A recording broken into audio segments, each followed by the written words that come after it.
We've got something special today, Dr. Nick Begich, and I totally identify with this young man. He's from a political background, and he's an investigative reporter in our industry. But the first order of business is happy birthday. Thanks. Happy birthday. Yay. So this makes it an extra special presentation. Thank you. Thank you very much. And it's all yours. So I'm older today. I'm actually 54. Just by way of background, I have 5 children and 4 grandchildren, and you don't age very much in Alaska, so I come from a pretty far away place. It's good to be here. I really appreciate the folks that put this together. These are always difficult events, and everyone takes risks in organizing these, and if it wasn't for the folks that are here today, it wouldn't be possible for me to be here either. So I appreciate all of you coming to this presentation.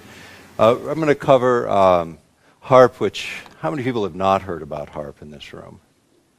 Then we've done a pretty good job over the years. I remember when we started this, Jean Manning, who was my co-author of Angels Don't Play This HAARP, she's floating around here somewhere at the conference and doing some reporting for one of the new energy publications. When I started this work, and they asked me to kind of cover what motivated me to get into this in the first place, and I come from a political family. My father was a United States Congressman. My brother, Mark, is currently a United States Senator from Alaska. Family's been involved in politics a very long time. So you kind of get a nature of activism as sort of a birthright when you're born into it. Say that again? Alaska. So sort of part of America. You're kind of detached a little bit. It takes a couple days to drive to the next state. But Alaska's a pretty unique place. And you know, from a very young age, I was engaged in political activity. My father was lost on a plane with Hale Boggs, who was a United States Congressman. He was also the House Majority Leader just before the Watergate. He was also on the Warren Commission, which most you're familiar with, is part of the Kennedy investigation for his death. And Boggs was an advocate for reopening that investigation. He was also a strong opponent of J. Edgar Hoover's FBI and was pretty vocal about it.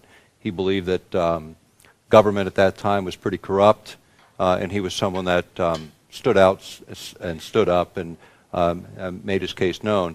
He came to Alaska to campaign for my father's second election to the United States Congress, and they flew on a small plane from Anchorage to Juneau, and the plane was lost. Largest search in the history of the United States, and it was never recovered officially. In 1993, which was 20 years later, there was evidence that came out of the FBI that said they had located the plane. 2 people were alive at the crash site and never recovered. For my mom, that kind of got her out of politics. She left Alaska. For the rest of us, it became, again, a motivating factor for engaging in the kind of controversial work that myself and my brothers and sisters have engaged in our lifetimes. If it can happen to a congressman, it can happen to anyone, but the reality is people have to step up to the plate. Do what you can on the issues that are important to you. And so they asked me in the beginning of this to at least present my motivation for getting into this work in the first place. The other thing, at the time that I started to do the research on HAARP, I was working for the Anchorage School District. I'd been twice elected President of the Alaska Federation of Teachers, although I'm not a teacher and never have taught. I had an aptitude for organizing, and so I was involved in that work. The thing that I decided was that, you know, I had this really wonderful bureaucratic job where I could make my living with my left foot, as my friends used to joke, and actually focus my creative time on other issues. And outside of the workplace, science was my interest area, and I always had felt and been involved in science, reading independently for most of my life. And I felt the translations weren't there. You know, being able to take complicated ideas, bring them down into plain language so they might be useful. That became my interest and my motivation for getting into this work in the first place. I didn't expect to be doing it 17 years later. Never had I been involved in work that was that long. I jumped around a bit, followed my interest, and but technology became that. HAARP, the High Frequency Active Auroral Research Project, I ran into a very short, brief, a few column inches of article in a publication called Nexus, which I'm sure most of you are familiar with. Duncan Rhodes, who I met shortly thereafter, I'd sent him an article I had written with the encouragement of friends to actually take some of this material that I was gathering and put it in written form. That was published a few months later, and Jean Manning read it. She was a journalist, had a book in publication at the time. She approached me, and we agreed to collaborate on a writing project. Initially, it was going to be an article, but turned out we had way too much information. We decided we'd work together on a book, which I worked in government a long time, so we were working through this book, and I said, why don't you just come up to Alaska, you know, we'll sit down in a couple of weeks, we'll get this thing done. They had a long pause on the other end of the phone. So we can't write a book in 2 weeks. I come from bureaucracies, you know, you can't write 100 pages in a week, there's something wrong with you.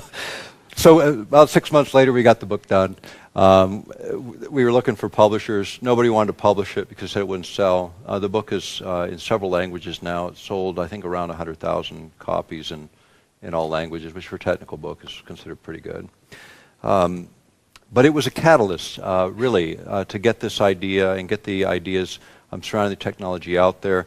The technologies were invented by Dr. Bernard Eastland, and Dr. Eastland and I became friends in the course of all of this. In fact, he thanked me a few years before his death. He says, you know, it's really tough for physicists to become well known, and he wanted to thank me for helping in that effort because a lot of people know him now. He passed away in 2007, and just before he died, he participated in a closed conference that we had sponsored. At the time, I was working as executive director of the Lay Institute on Technologies. The Lay Institute was founded by one of the heirs of Frito Lay PepsiCo, and I was doing some work for them in technology. But HAARP, as such, started with an idea of Dr. Eastland's, and it was to take, he was actually under contract to ARCO, Atlantic Richfield, which was a large oil and gas company operating on the North Slope of Alaska. They had approximately half of the natural gas on the North Slope, and they were interested in finding markets for that gas. And he had come up with a novel concept that had defense applications, which was HAARP, where you take huge amounts of natural gas, run them through magnetohydrodynamic generators to produce electricity, and then running electricity into an array, a field of antennas for the purpose of developing some of the things we're going to be talking about today. And I'm going to deviate a little bit from what's on the menu of events for the day. We're going to cover HAARP, we're going to cover the weather issues of HAARP, and then I'm going to move into some of the other effects of HAARP as it affects human beings, and then some of the parallel technologies that we've worked on and gathered data on in the interim. When I was working for the Lay Institute on Technologies, our primary mission was to take, again, complicated ideas, try and get them into plain language and get them out to the public. The founder, Dorothy Lay, was particularly interested in mind effects, the effect on consciousness. So we're going to cover some of that in the latter part of this presentation, probably in the second hour after the break. And somebody out there is going to have to tell me when we're getting close to that break time, because otherwise I'll just keep on going. But the first slide, this is near my home. There's actually a visitor center. This is a Portage Glacier area, and there's actually a visitor center there named after my father. It was actually funded by the United States government with the help of Senator Ted Stevens, who my brother replaced in the U.S. Senate later. This is an example of the array. These are approximately 20 meters high. The cross dipole is probably about a little less than 10 meters. There's a field of 180 antennae. These produce radio frequency energy. And that radio frequency energy, and the way this array is configured, will create a cyclotron resonance. So when you can visualize this, it'd be like kind of a corkscrewing motion of energy moving up into the ionosphere, and I'll explain that in a moment, but actually kind of focusing or concentrating that energy into a relatively small area. By analogy, you could think about it, if I were to take a flashlight and shine it on the wall across the room, it's a narrow beam here, it's a wide beam there. Normally radio frequency energy would follow that same kind of configuration, spread out with distance. In this case, it provides a way to focus or concentrate the energy by analogy, by comparison, similar to what a laser does with light, but a little bit different principle. The idea is to focus the energy and then manipulate that energy in various ways to create primary and secondary effects in the ionosphere. In the ionosphere, this is an early shot of the array. There were, I think, 48 antennae in the array at this time. It's now 180 antennae. Eventually, 360 will be in this array. Last spring, I flew over this for a program that was being put together for the History Channel, and we were able to shoot some pretty good images of this for the History Channel. And I've done a lot of work on this in terms of television. Spiegel TV did some things here in Europe, BBC. We've done Fuji TV. A bunch have covered it over the years.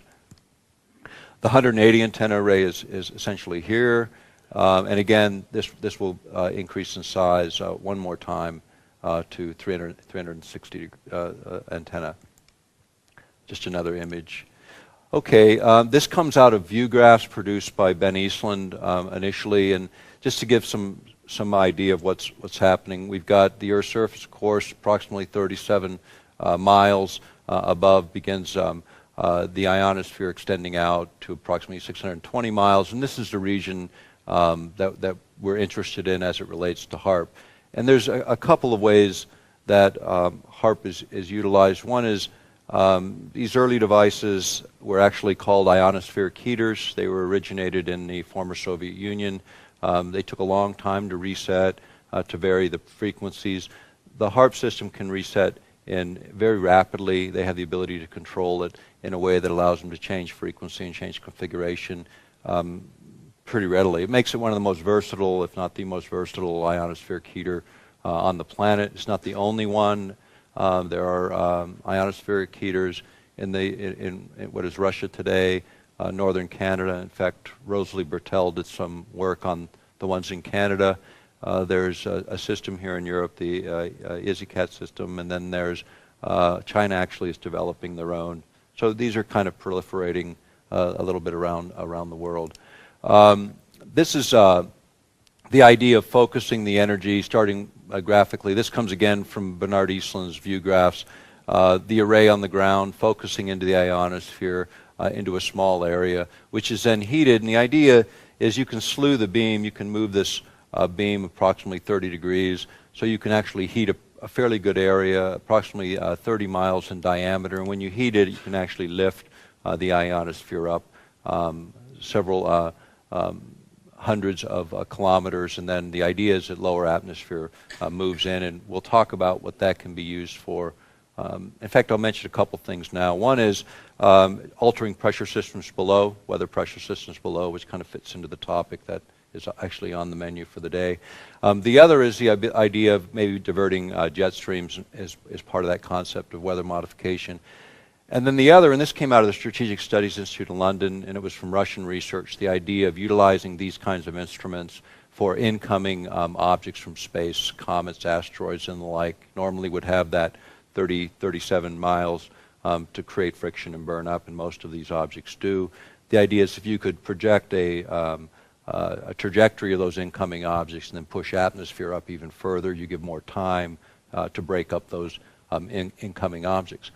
The system wasn't designed so much for weather modification, although you'll see that in Dr. Eastland's original patents. He did work for the European Space Agency on weather modification utilizing HAARP instruments. He did work for NASA and FEMA on the same thing. And then his last paper that he presented, I believe, was 2005 or 2006, University of Pennsylvania, which was on weather modification again, but he had determined that you could manipulate weather with 1,600 times less energy than he originally anticipated when he designed the system, and he felt you could do that by manipulating gravity waves with this particular system. And in terms of technically how to do that, I can't tell you, but if you look up Ben Eastland and you look up that paper, it's something that's out there in the public domain. You can find it. But again, he came in looking for a way for ARCO to make some money on natural gas. We don't have a natural gas pipeline from the North Slope of Alaska to Tidewater. We have trillions and trillions of cubic feet of natural gas on the North Slope.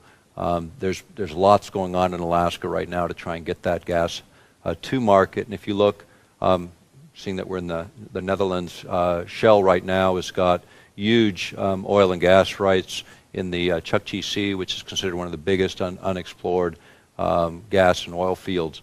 But again, no way to get it to market. So their thought was if we could just use it right there and use it for defense purposes, and perhaps they could sell an awful lot of gas. And so that's why Ben was brought into the picture. And he created a company called Arco Power Technologies, Inc., which was later sold to Raytheon. And interesting about that is Raytheon was one of the original bidders on building the HAARP system. And they lost the contract. They didn't get that contract. Now, Raytheon at the time was in the top 40 of the Fortune 500 companies. And Arco Power Technologies had no track record, had 30 employees. But what they did have is they had a cluster of 9 patents. And when you have intellectual property and you become essentially the only source for certain technologies within the procurement process, you have the advantage. You're going to get the contract. Raytheon then bought Arco Power Technologies out, so they ended up with those technologies. They then sold that subsidiary to British Aerospace, and at the same time that happened, or approximately the same time, the project moved from the United States Air Force and Navy over to DARPA, and DARPA does the most classified research for various branches of the military and for the various security agencies in the United States. So they now control HAARP in terms of its advances and its projects. Lots of academics are provided opportunities to utilize the instrument. This is considered a developmental prototype, so it's being used for lots of purposes experimentally. Some of them pretty good ideas, and it's like the ultimate instrument. In fact, the early developers considered it an opportunity to work with their plasma lab in the sky, which makes some of us a little bit nervous when you think about experimental work going on, where you're literally coupling with a part of the natural environment with the idea that somehow you're going to be able to manipulate the energy within that area. Now, the ionosphere, I think Brooks was speaking before me. He was talking about solar flares and the kind of activities that cause disturbances on the power grid. They also cause disturbances in the ionosphere, which affects and can affect global communications. And so part of this initially was to learn more about the ionosphere and determine whether or not we could stabilize the ionosphere during those events to facilitate communication, or conversely, purposely disturb the ionosphere in such a way as to disrupt everyone's communication and yet be able, because we're generating the signals to disturb it, being able to carry our own communication on. So for military purposes, if you think about it, being able to knock out everybody else's communication, keep your own going, certainly presents some pretty good strategic advantages. The other idea on this, and this kind of gives you an idea of one of the things that Dr. Eastland came up with was this global shield. And what he was going to do there, and I think the next one shows it, is take and pump energy up, use the naturally occurring magnetic field lines that surround the Earth that run from the South Pole to the North Pole as wave guides. So you'd pump the energy in using that cyclic resonance, and then using them as wave guides, spin accelerate electrons all the way around, and then as you activated these around the planet, you create a shield, and the idea was intercontinental ballistic missiles entering that field would become disrupted. You'd affect their avionics, saying that it controlled their flight paths, and be able to disrupt them enough to cause them to malfunction so they couldn't deliver their payloads to the targets. And so that was his big concept. The amount of energy required and a number of antennas in the array that would be required would be huge. And the ideal locations for these is the northern regions or the polar regions of the world, because you want to be close to where you can inject energy into the magnetic field lines, and they intersect at the poles, so you don't have to push the energy quite so far. And you need large supplies of natural gas or some kind of fuel supply to run these. So from his perspective, this is kind of the ideal situation. You can have a missile defense system. If we had built it back then, we would have violated the ABM treaty, which was a bit problematic at the time. But the idea was to utilize something you could put on U.S. soil, that you could create a shielding system and have fuel supplies adequate to run it. So it really offered the best strategic advantage from his perspective. And He'd had several patents in the oil and gas industry. He was a plasma physicist. That was his specialty. But this became a project that was pretty interesting to the U.S. government. The other thing that that they could do, and this gets into the weather modification. I'm going to go back for a second. Looking at this again for just a moment, some of the things that came out of this were the communications aspects, disruption, as I mentioned. One of the other things that came out of this was the idea of over-the-horizon radar, where you'd need two of these transmitters. One would create kind of a cold plasma, so you can kind of energize this area, create a plasma, and then be able to use another array and bounce the signal, go over the horizon to be able to detect incoming objects. In fact, interestingly enough, this facility was built on the over-the-horizon radar location that was originally intended for Alaska. They said, oh, the Cold War is over. We're not going to use that anymore. And they built this instead. The reality is the old over-the-horizon radar technology, as objects would come close in, they become distorted, difficult to determine what they were and where they were. And also at low elevations, you couldn't detect anything. This type of technology would get everything from cruise missiles at very high elevations coming in, all the way to, cruise missiles at low elevations, intercontinental ballistic missile at high elevations. So you cover it all and not get too distorted on the way in. By using enough energy, you could actually create a field around those incoming objects that using gamma ray detectors mounted on satellites, which is part of that patent cluster. You could then determine which of those incoming objects were carrying nuclear payloads, which is really important, because when you think about, if you ever think about such things, nuclear attacks were always thought to be like 100,000 incoming objects. Some would carry the really destructive force, the rest would be conventional warheads. But being able to sort those out was a big part of the problem. And so this offered not only a solution for detection, but also a solution for determining which were the real targets, what did you really need to knock out. And then if you could increase the power even more, you get a third aspect, which is an artificial EMP, an electromagnetic pulse sufficient to knock out those incoming objects. So that became pretty interesting, again, from a military perspective in developing the technology and moving it forward. The other area that comes in is, this is the over-the-horizon radar that I mentioned in the patents associated with it by Ben Eastland. This is another application, communication with submarines and earth-penetrating tomography, and there's two applications here. Earth-penetrating tomography is, again, by analogy or by comparison, be looking into the Earth, like X-raying the Earth, but you're not using X-rays, you're using radio frequency energy. And what they would do is take the high frequency energy coming off of HAARP and pulse it or pump it into the ionosphere. And you think about it, think about frequency being the swing of the hammer, and every time you hit the head of the hammer, that's your pulse rate. So pulsing the ionosphere then alters it from DC to essentially AC. It acts as a giant broadcast antenna in the sky and sends back a wave, a very long wavelength in the ELF range that's based on that pulse rate.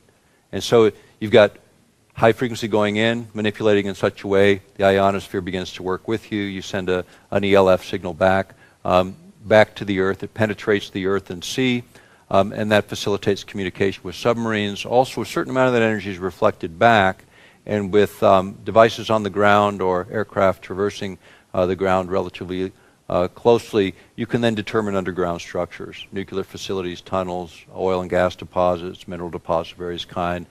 So that became pretty interesting, again, to ARCO, because they were in the oil and gas business at one time. They got later merged with someone else, bought out. I believe it was ConocoPhillips bought them out on the North Slope. And that's another story for another day. The point is, these were all like a really nice cluster with one instrument to get a whole lot of bang for the buck in terms of technologies and applications.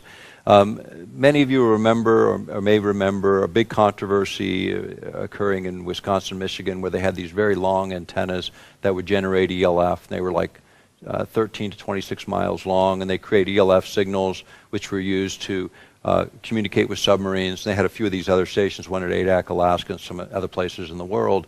And they create a lot of controversy because the ELF signals were thought to be biologically active, would affect living organisms, human beings in particular. And we're going to get into that in the second hour of this presentation, because I'm going to get through the weather stuff in this first hour as it relates to HAARP.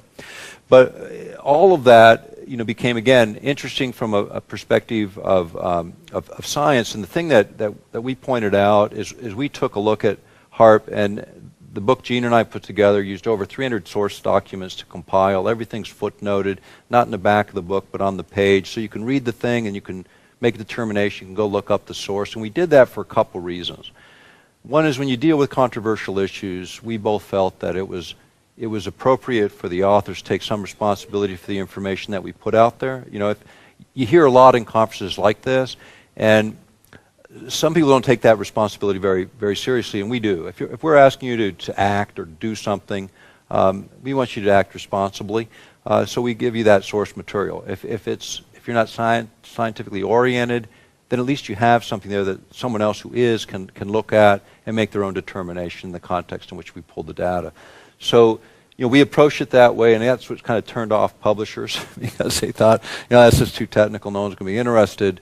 But again, our job was to simplify it enough so we could understand it and have the conversation. I know I'm talking real fast, but I only got 2 hours. And I know we got some language issues here too, but hopefully everyone's catching what's necessary.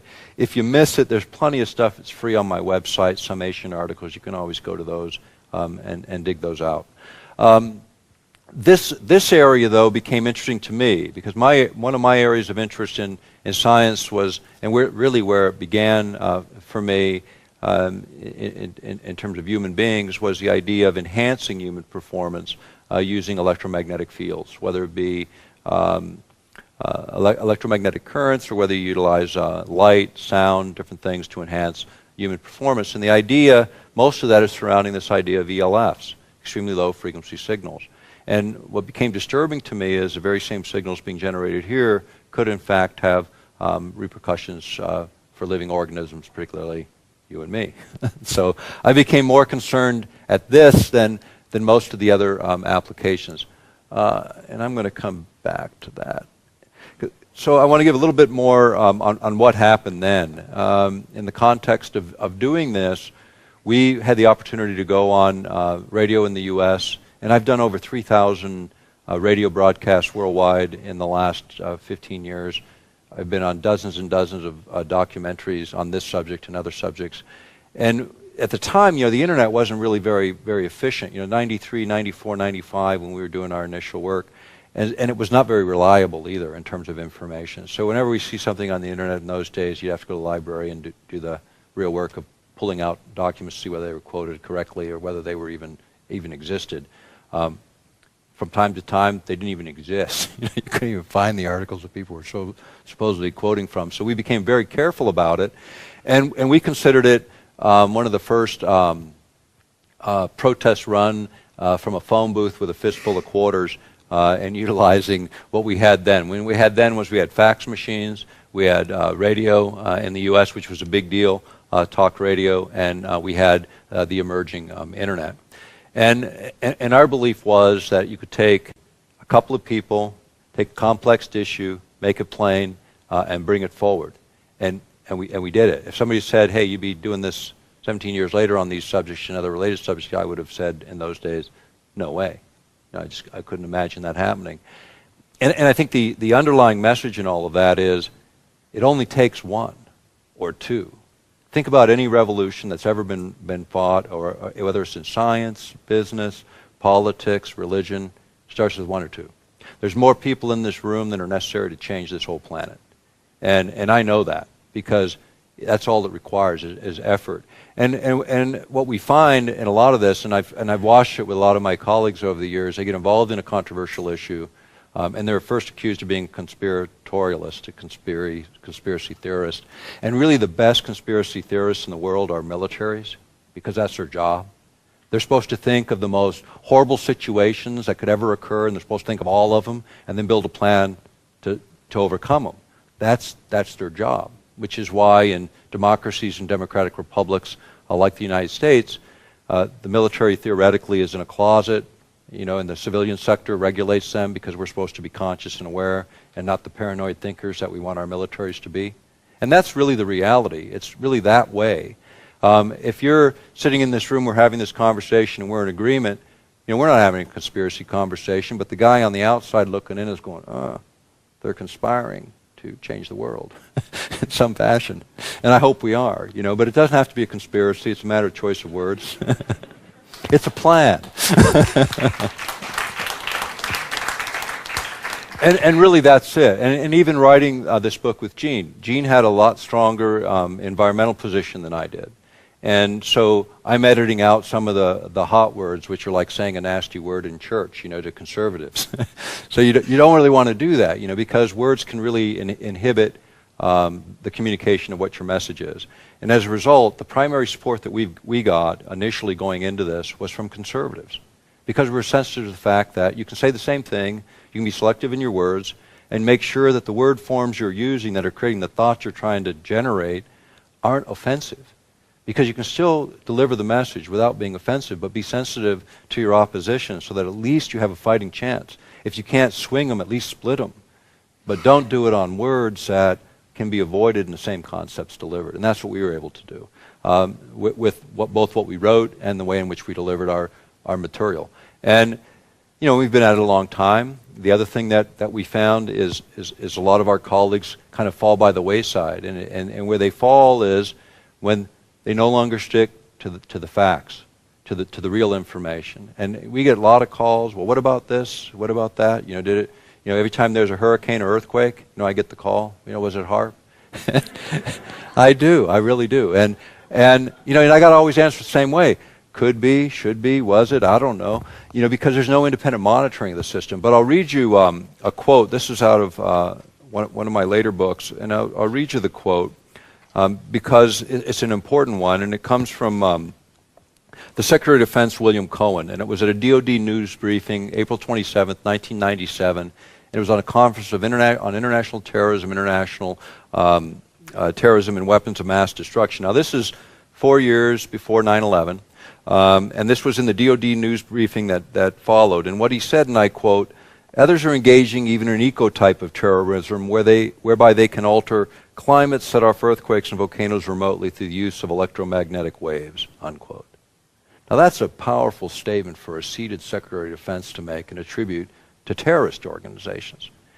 When you think about it, you know, the idea of stimulating these kinds of events, there's actually a treaty that forbids this. It was signed by the United States in 1977. The treaty was initiated by the former Soviet Union, and by the end, over 60 countries signed this, saying they wouldn't use environmental manipulation as a weapon of war. And yet, Donald Rumsfeld, when he was in the Bush administration, wanted to abandon that treaty. And his rationale was, we've got these great technologies now. We can launch covert wars. Nobody will even know we were there, and they'll invite us in for the cleanup, which is why we see so much speculation. You got very credible people saying it's possible for terrorist states that aren't really known for high science. And yet, here's the technology today. And HAARP had that dimension for a couple of different reasons. The idea of triggering those kinds of events. I mean, think about HAARP in some applications as a primer on a bullet. You know, the primer is the little explosion that ignites the gunpowder, which releases the lead and brings it your way. In this case, one of the things they discovered with these ionospheric heaters is that if you pump energy up into the ionosphere in the very low frequency range, that all of a sudden the signal when it arrives or amplifies by up to 1,000 times. It was discovered at Stanford. They're trying to figure out what the heck happened. And they hit a certain resonance that was able to capitalize, to release energy, because there's huge amounts of energy in the ionosphere to trigger that release of energy. I know this conference is about free energy. Well, the energy is not free. It's there. I mean, I guess it's free. One of the things that Ted Stevens said on the floor of the Senate when this was originally being funded was, hey, we might be able to figure out a way to tap the ionosphere for energy uses. And then he was quickly dismissed by the scientists involved in the project, which normally for Ted Stevens would have meant the end of their funding, because he didn't take public embarrassment very well. In this case, what he said is, we're not giving you any more money till you prove this application, earth penetrating tomography. And that was right after the first Gulf War with Bush Sr., and they wanted to locate underground nuclear facilities and so on. And the range in which they needed the ELF signal was about 20 hertz or 20 pulses per second, which happens to correlate to the beta ranges in human brains. And so I'm going to get into that a little bit. How am I on time right now for this first segment? 15? Okay. So let me go back a little bit then. So what happened after we initiated this? We started getting calls from all over the place. Couldn't find a publisher, so I cashed in my retirement and I printed a bunch of books. And I figured, well, either I'm going to have a big garage full of books or I'm going to be able to move this thing forward. And my belief was, instead of going after grants, where you're beholding to grant sources, our grant sources were $15 at a time from everyone that supported our effort in that way. And it worked. I mean, we were able to do it. Eventually I had to quit my job because I was too busy doing this, and I had to make a choice. But we started getting calls from media. We started getting calls from some politicians. We were able to get a hearing organized in the Alaska State Legislature on the issue.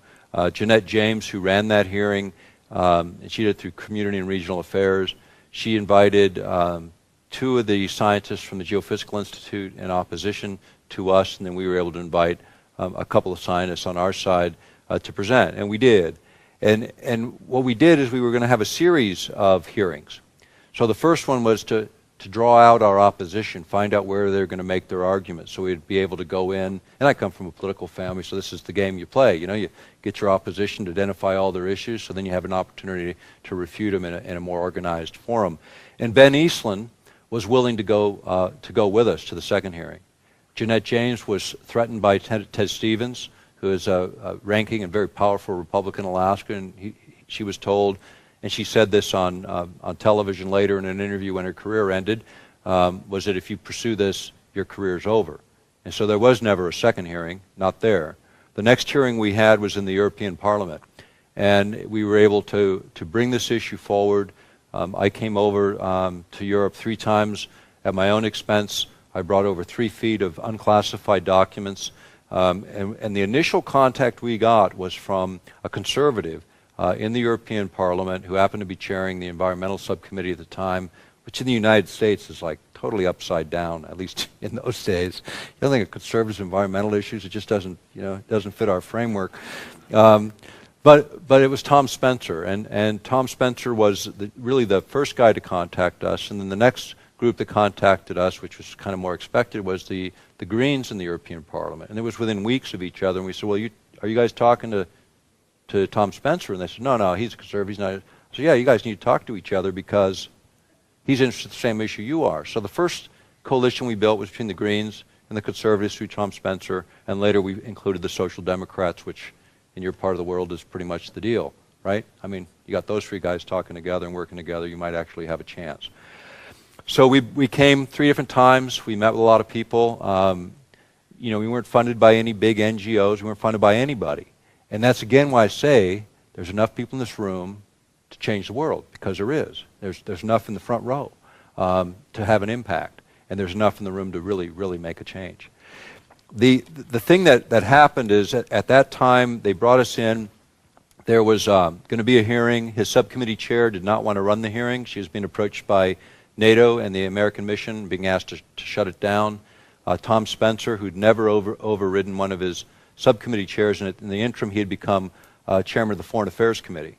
So a pretty powerful committee. This is the same committee that NATO had gone to not more than a couple years before, asking for cooperation because of bringing in new NATO member states and so on into that configuration.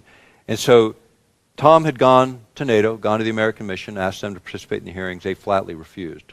Now, Tom Spencer was also involved in a group called GLOBE, which was a group of legislators representing 44 governments, the top 200 environmental legislators in the world. He brought me to Brussels to lecture on HAARP, and this was in their Rio +5 meeting just before they did the Rio +5 thing. And so there were 3 of us presenting. There was a guy from the Bologna Foundation on the all the abandoned submarines and nuclear cores in the former Soviet Union. Another guy on, I forget what the other guy was on. I think it was climate change, and then me on HAARP. And at that time, I got done with my presentation. An elderly woman approached me and says, what you just delivered is the apocalypse. I kind of, well, okay. And she says, my name is Maria Beckett, and I work for the Orthodox Patriarchy in Istanbul in Greece. We trace our roots to the island of Patmos and the revelation of John, and it's the apocalypse. And I went, oh, that's interesting. And she goes, we got a conference coming up, like you to go. And I get invited to a lot of conferences in those days. And I thought, okay, well, send me the invitation. And it was a month later, I'd accepted an invitation to another conference in Germany. I get this invitation, and the deal is I have to fly at my expense to Athens, and then they take care of it from there. And the invitation is from Prince Philip, the Duke of Edinburgh, and Bartholomew I. It's called the Green Patriarch out of Istanbul. And I turned that one down, and then my wife at the time said, you really accepted the wrong invitation. You should have done that one. I said, I kind of can't undo this. I've already said no. And so it was the next morning they faxed me another fax and say, hey, we'll cover all your expenses, please come. I called the Germans, and Germans were really organized, so they were organizing a year in advance and hadn't published anything yet. and I really appreciate that because I was able to be excused for that year and then catch the next year. Well, this conference was a closed conference on the Black Sea. So there were 400 of us locked together on a ship, politicians. The conference was called Religion, Science, and the Environment. So it was kind of a weird mix, but a really interesting one. So we had Nobel Prize-winning scientists. We had politicians from the countries surrounding the Black Sea region. We had people represent. We had the Aga Khan on board representing Muslims. We had Jewish leadership, Catholics, Orthodox. So a very interesting mix. And so I get there, and I'm looking at the agenda. And, mostly agendas, there are a couple pages. This thing was like a book, and it was everybody's CV that was on board, their sort of abbreviated CV. And I'm looking through, and it's like the who's who. And I'm thinking, what the heck am I doing on this ship, And looking through to figure out where the presentation is. I'm not on any presentation. I'm a rapporteur for one of the work sessions. So I go to Maria, and I said, Maria, what the hell am I doing here? And she says, well, there's people you need to meet. They need to meet you. This has worked out. She goes, I liked what you had to say in Brussels. It's okay. So locked on the ship with me was Tom Spencer. And so we had 12 days to map out a strategy for how we're going to work this through the European Parliament. And then he did take it on. And he took it on and brought it into the context of what became at that time, and I think still today, the most comprehensive security and disarmament resolution ever passed by the European Parliament. It was their resolution A4-0005/99. Now, we did our testimony in actually 98. And in that testimony, I was supposed to have 5 minutes, 15 minutes to make the presentation. They gave me the 15 minutes, then they gave me another hour and 15 minutes in question and answers from the committee to sort of clarify the points that I'd raised. And the night before, which is really different from the U.S., we had a closed meeting, 2 members of the media and the committee, for 5.5 hours to go over the documents, go over the stuff so they could ask good questions, which is kind of interesting. And hearings, public hearings in the U.S. are open to the public. The European Parliament, they're by invitation, which is kind of strange from my perspective. And then afterwards, you've got to have permission in order to duplicate the minutes of the meeting. We delivered our presentation on this, and the one thing I said in that hearing is I said that the United States would unilaterally abandon the ABM treaty. And I said that would happen within a year, and the excuse would be there is no Soviet Union, therefore there is no treaty. It was the only point that the committee argued with me on and said, no, we can't accept that. And I was wrong. It wasn't a year. It was 9 months later that happened. And, I mean, we're independent. How do we come to the conclusion? By reading enough material to come to that conclusion and feel pretty confident in it. And the argument made by Ted Stevens on the floor of the U.S. Senate was, there is no Soviet Union, therefore there is no treaty. And that's in the congressional record. You can look it up and see it yourself. What that did for us is really anchor our credibility. We had more knowledge than that Foreign Affairs Committee did about one of the most important bedrock issues for Europeans, for people worldwide. So when our sections came up, and they did come up, and they made it into the resolution, in the resolution that I just mentioned, there were 3 sections that dealt with HAARP. sections 24, 25, and 26. And then there was section 27, and I'm going to end this segment on this. In section 27, and I'm quoting, it says, calls for an international convention introducing a global ban on all developments and deployments of weapons which might enable any form of manipulation of human beings.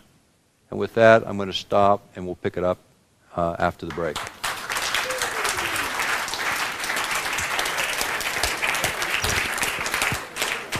All right, we'll go ahead and get started again.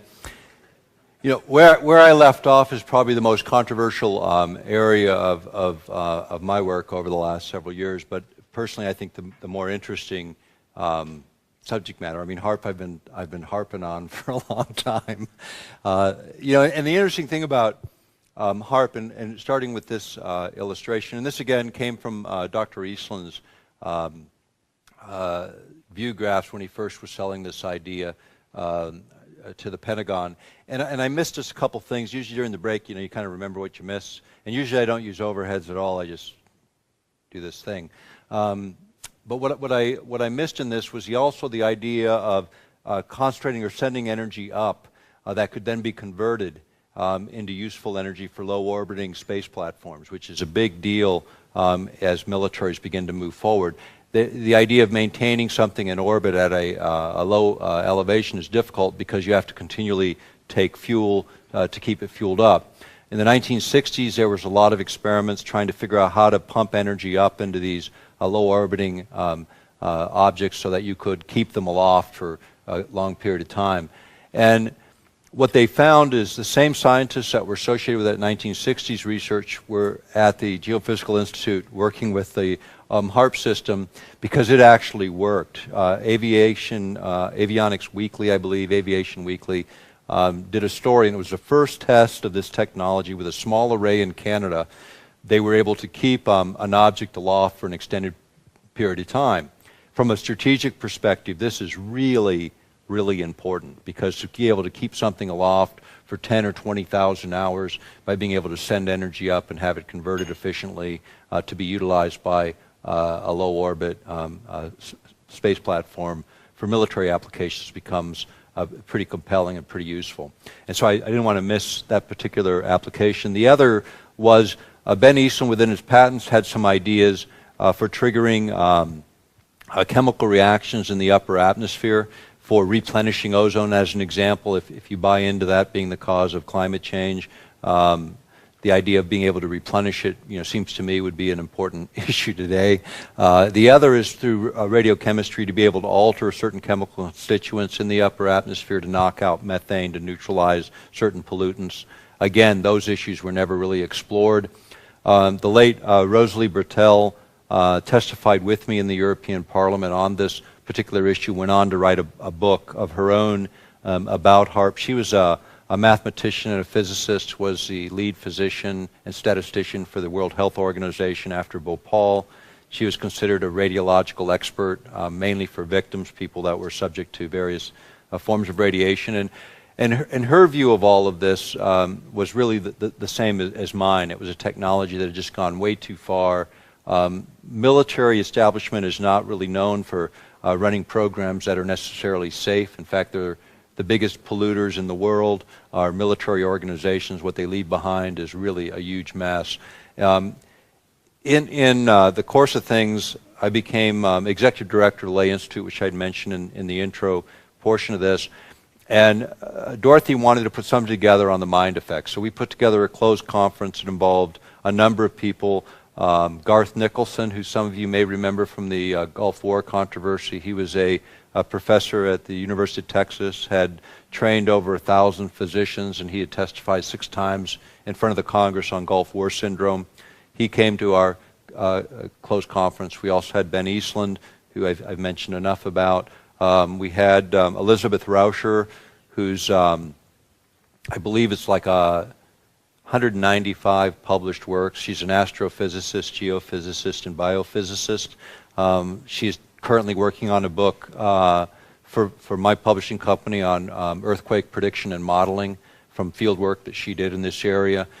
She'll be talking a lot about ELFs in the course of that work.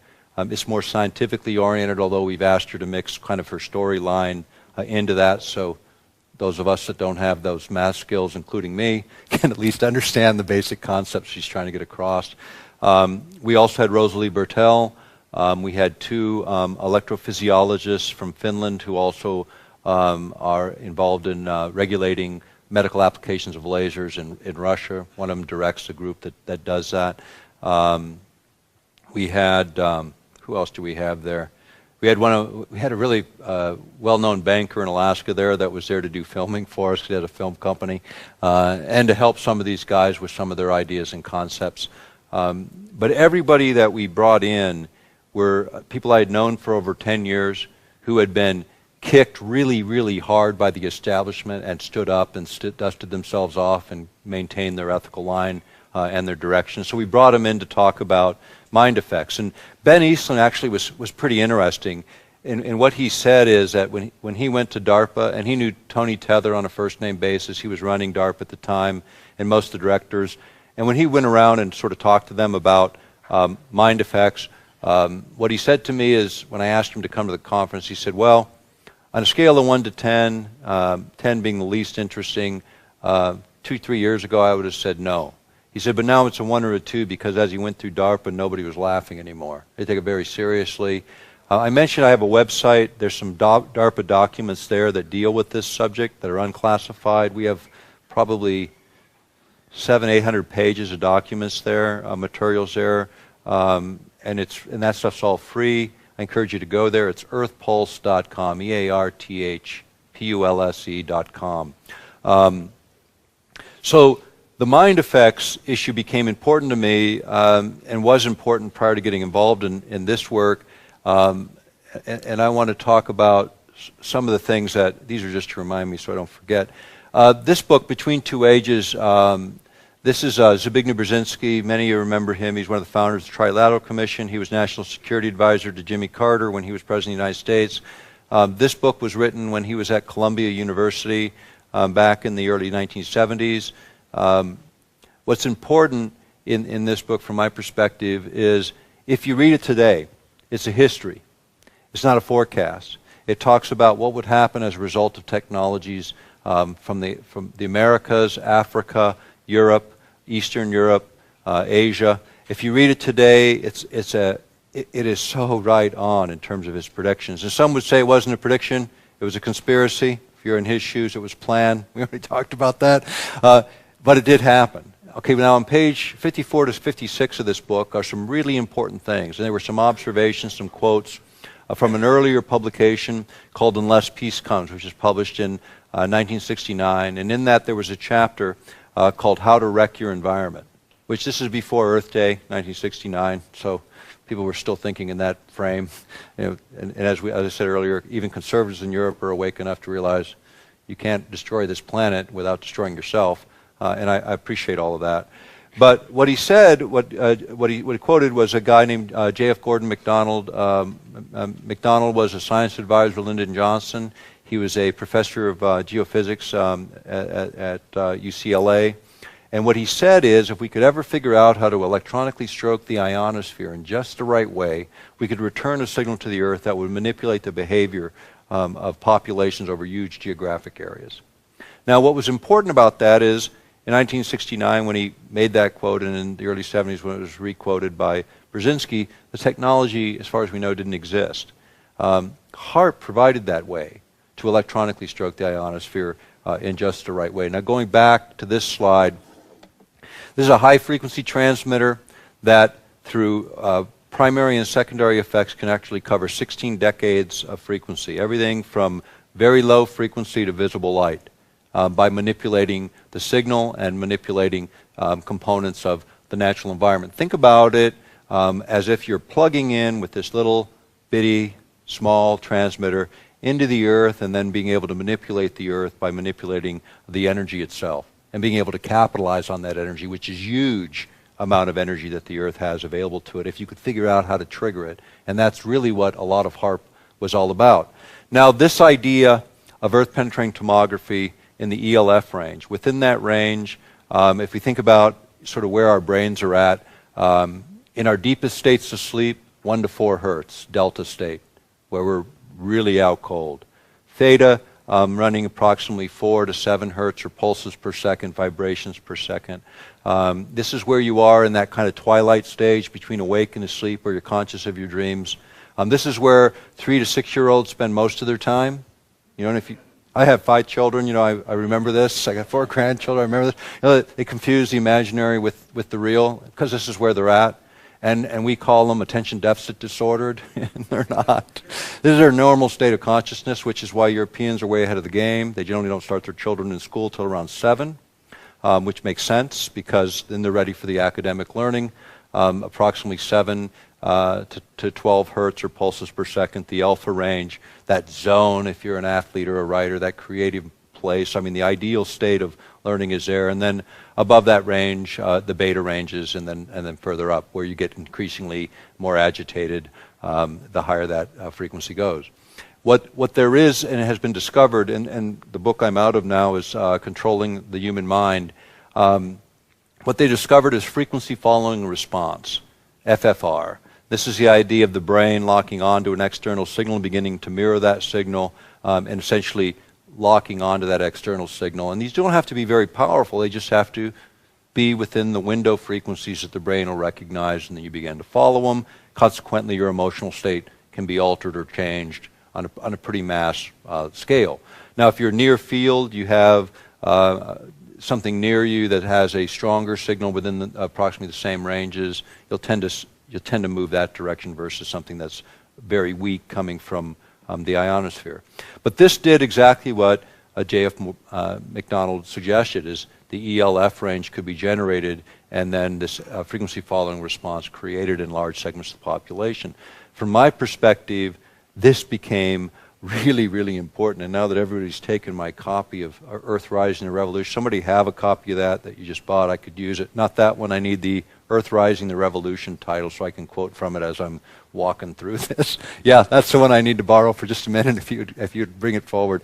I can't remember them all. Thank you very much, and I'll get that back to you. The thing that struck me about this, and I'll show some more overheads on this, but there was a publication called Orienteer. It's a military journal published in Russia. There was an article published there on mind effects that was pretty interesting to me. This was reprinted in the U.S. Army War College quarterly called Perimeters. I believe it was a winter of 1998, but you can look it up. And the article in the U.S., you can look up the article name on the internet. It's called "The Mind Has No Firewalls." And I'm just going to read one quote. It's a lengthy article, but I'll just read one quote that kind of puts this into perspective. And this is what it says. A psychotronic generator which produces a powerful electromagnetic emanation capable of being sent through telephone lines, TV, radio networks, supply pipes, and incandescent lamps. This signal would manipulate the behavior of those in contact with the signal, unquote. Then it goes into a bunch of other ideas around the same theme, essentially saying that any of these carriers, you could manipulate that signal so that you could create this FFR, this frequency following response.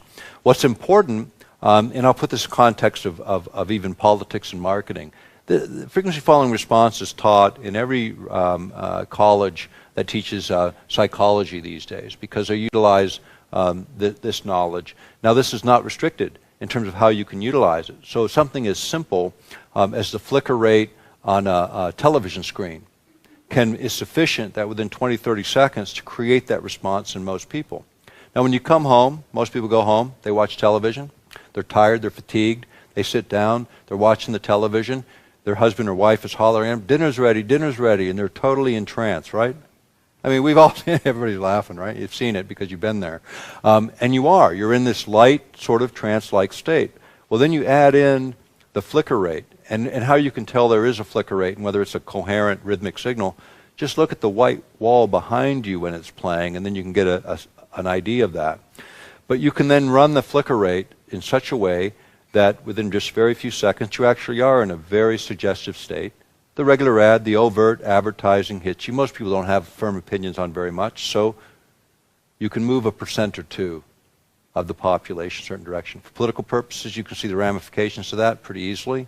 If you remember during George Bush Jr.'s first election, he got in trouble for using subliminals, where he's using words. And the Democrats, and he had the rats and the stuff, you know, and then he got caught and they shut that down. Well, that's regulated and creates those kind of controversies, but the flicker rate, FFR, doesn't do it. And I want to mention that the easiest form of mind control, the easiest form, all you have to do is give the population a sense of anxiety, worry, or fear. And as soon as you have that in a population, you cannot reach your higher states of consciousness. It is impossible to reach your higher states of consciousness. So the easiest manipulation, the Baptist minister's known for years, and the government's known even longer. You know? And when you think about it, it's pretty simple. You know, if you can let go of the fear, then you can reach these higher states of consciousness where actually solutions can be developed and resolutions created. And I want to say a little bit more of that, because I was alluding to it earlier when I was talking about how many people sort of fall off the edge of this work. Usually it's they begin to get fearful. And in this, the alternate energy field, you see a lot of fear, a lot of anxiety. You're done. As soon as you're there, you're done. You're not going to be effective. You're probably not going to achieve your objectives unless it's strictly by mistake and the randomness of the odds. That is the adversary. And I think as we step into each thing that we do, we should only step into what we know we can do. Do that first. The next thing reveals itself. You know, have a general direction. Do what you know absolutely in your heart and in your mind you can accomplish. You'll do it with confidence. You'll do it fearlessly. And people have asked me, aren't you afraid? Aren't you afraid? No. The answer is no. I never have been. And the minute I am, I stop this work, because then I've gone beyond the capability that I believe I can achieve. And I think all of us have to start to think about that, because the fact is, if we're in fear and anxiety, we cannot function in the way that we were designed as human beings to function. When you think about this idea of affecting human behavior on a broad scale, utilizing any electromagnetic carrier, when has this been used? You know, after the first Gulf War, Bush Sr., it was Scottish media that reported that we utilized this on a Project Solo, which is an aircraft that we use in the battlefield environment. We interfere with people's communications, but we also piggyback signals. And in that news report, it was suggested that what we did is we took the stations in the region that were broadcasting the Muslim music and prayers, and we embedded a signal on it that created anxiety and fear. And if you remember that first Gulf conflict, you watch the fourth largest army in the world collapse like kindergartners on their first fire drill. You know, giving up to a handful of people, masses of adversaries in this situation. Very effective technology. When the U.S. tests technology, in fact, when most militaries test technologies, it's in the battlefield. The reason we got, in that 12-day trip we had with Tom Spencer, locked onto that ship together, we wanted him to broaden this discussion to not just include HAARP, but to include the whole array of non-lethal weapons that have been developed by the United States and others that we had been tracking. In our book, Angels Don't Play This HAARP, Gene Manning and I went and looked at that. We looked at the cooperation between the Department of Justice and the Department of Defense, where they had actually signed agreements for priority funding for non-lethal weapons when they had dual use, domestic use for riot control purposes and other purposes, as well as for military purposes. And it was Secretary of the Air Force Wynne, W-Y-N-N-E, when he was in his position, had made a very controversial statement in the U.S. He had said, don't worry about the non-lethal weapons to our adversaries, because we tested them all on Americans first. A lot of us kind of took offense to that. You know, I mean, it's like, that was pretty offensive. It was Secretary of Energy O'Leary, and we quote her in Earthrise and Revolution, where she admitted during the Clinton administration that over 500,000 Americans have been victims of human experiments in the United States over a 40-year period without their consent. 500,000 Americans, and no one has ever been held accountable for any of it. And from my perspective, that's within the boundaries of our country. Outside of our country, I would suspect even more. I mean, in Canada, there were actually civil cases that were eventually won for mind control experiments that took place there in the 1970s. But the opportunity presents itself in warfare environments to do exactly that. So moving forward a little bit, this is kind of one of the pioneers. Many of you might know the name Jose Delgado, Physical Control of the Mind Toward a Psycho-Civilized Society. This was kind of an interesting read. He got his degree in electrophysiology from the University of Madrid in 1950. Now, most people don't even know such a degree exists today, much less in 1950. One of my mentors in science, Rejo Michaela, got his degree from the University of Madrid in electrophysiology, class of 58. And he then went from Spain to Yale University, where he worked first mapping the various portions of the brain of primates and humans, and then implanting electrodes to stimulate various portions of the brain to try and manipulate, what would happen, and really try to gain a better understanding of the brain. And his famous experiment was he had a charging bull coming at him, and he had a radio transmitter, and he throws the switch, and the bull stops right in front of him. Okay, and that was his dramatic. He's kind of a dramatic guy. And by the 1980s, he had actually developed the same technology where you didn't need any implants at all, just utilizing radio frequency energy at 1/50th of what the Earth naturally produces within the radio frequency range. You could manipulate the emotional state of human beings and primates. Now, like turning on and off a light switch from lethargic and passive to highly aggressive. Now, what he did, now when you put that in perspective, man has created 200 million times more RF, radio frequency energy, that surrounds us right now at this very moment than the Earth creates.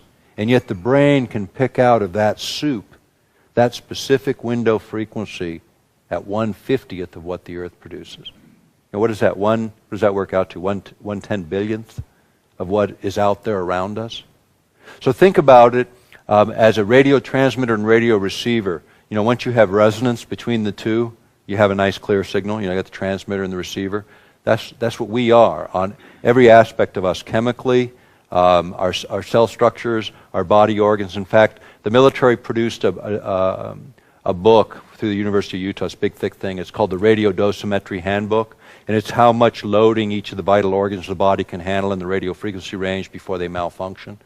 And they use this for the base of creating then a number of weapons technologies for doing exactly that, to override the brain, the heart, the liver, the lungs, to be able to literally affect the human operator but leave all the hardware intact. Perfect Republican weapon. You don't have to rebuild anything. and this whole concept of non-lethals was really what is driving a very different direction. In fact, we quote in both Earthrise and Revolution and in Angels Don't Play This HAARP, this concept called RMA, the Revolution in Military Affairs. And this again comes out of the U.S. Army War College. And it's the idea, what's happening in technology today as it relates to military technologies is we've gone, and they compare it to the earlier RMAs, when gunpowder was introduced to Europe in the Middle Ages and what it did for warfare, what atomic weapons did in the last century for warfare. Energy-based technologies today will replace the things that rip and tear tissue. The ordnance and bombs of the past will be replaced by energy-based technologies that can target hardware, software, and humans. And there was a great article, it was June 2004. It's called, it's in a publication called Technology Horizons. You can find it on the web. The cover story was called Controlled Effects. And it's put together by the Electromagnetic Directorate of the United States Air Force. Most people don't even... Okay, it's June 2004, and it's called Technology Horizons, and the article is Controlled Effects, the cover story. Put together by the Electromagnetic Directorate of the Air Force. And what it basically says is that they're developing technologies, first of all, to target hardware, computer systems hardware, to be strong enough in terms of its impact to actually melt or burn out circuits.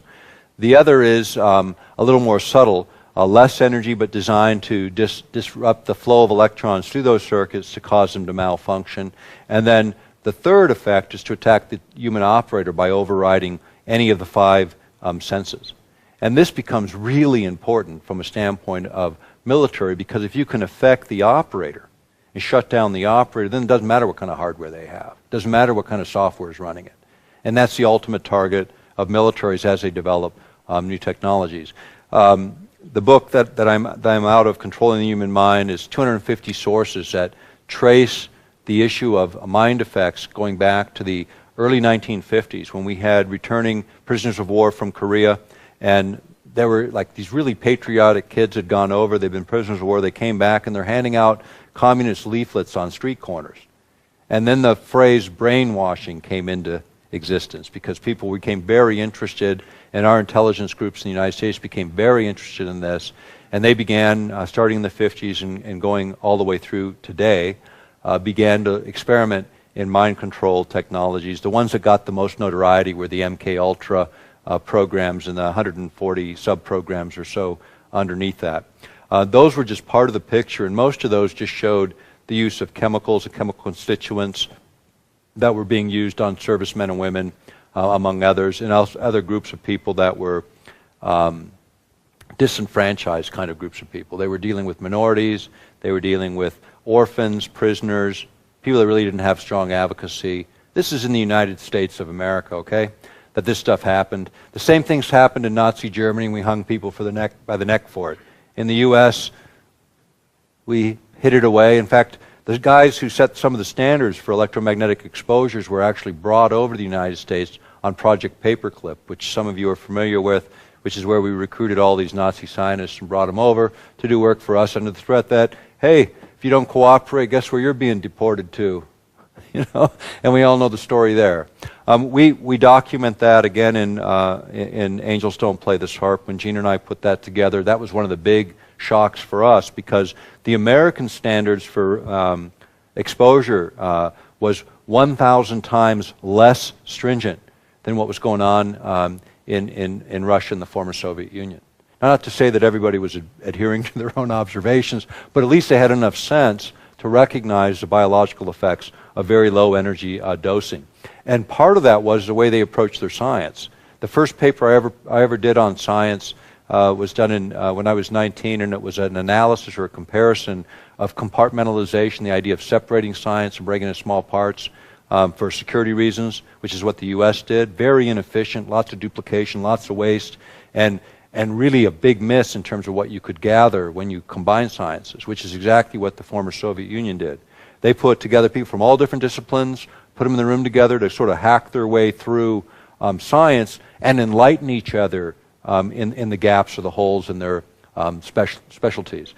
When Bernard Eastland first became acquainted with us, it was Gene's interviewing of him, and he was very cooperative, and then after the fact he was like, you know, okay, you guys surprised me, but we didn't villainize him because we looked at him as, look, he knows this much. Let's see if we can wake him up to this much of what's out there in the science. And after that, and he did, after that and everything he published, and every time he spoke to his colleagues, he said, look, don't discount your adversaries when people challenge your technology. At least take in their information, evaluate it as a scientist should, and then make judgments, because you can't know everything about every field, and sometimes people do bring something to the table that might actually broaden your knowledge. And he took that as a good lesson. As I said, we became friends as things moved on because of that.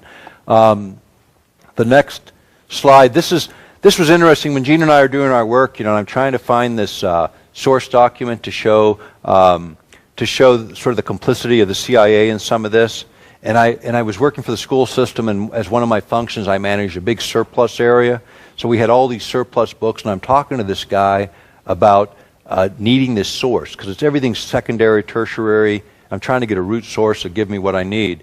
And I reach in this box behind me, and I just pull out a book, and it was this one. Just as I'm talking about it. You know, I mean, there's 10,000 books in this place, and I pulled this one out. Now, what was really good about this is just before the Freedom of Information Act passed. This is right after the Watergate. And remember, there was the CIA, ex-CIA guys that broke into the Watergate. You remember that? And the only ex-CIA guys are like 6 feet under and dust, you know, because they really never finish, you know, and they always call back into service. Now, Richard Nixon was really an evil guy from my perspective.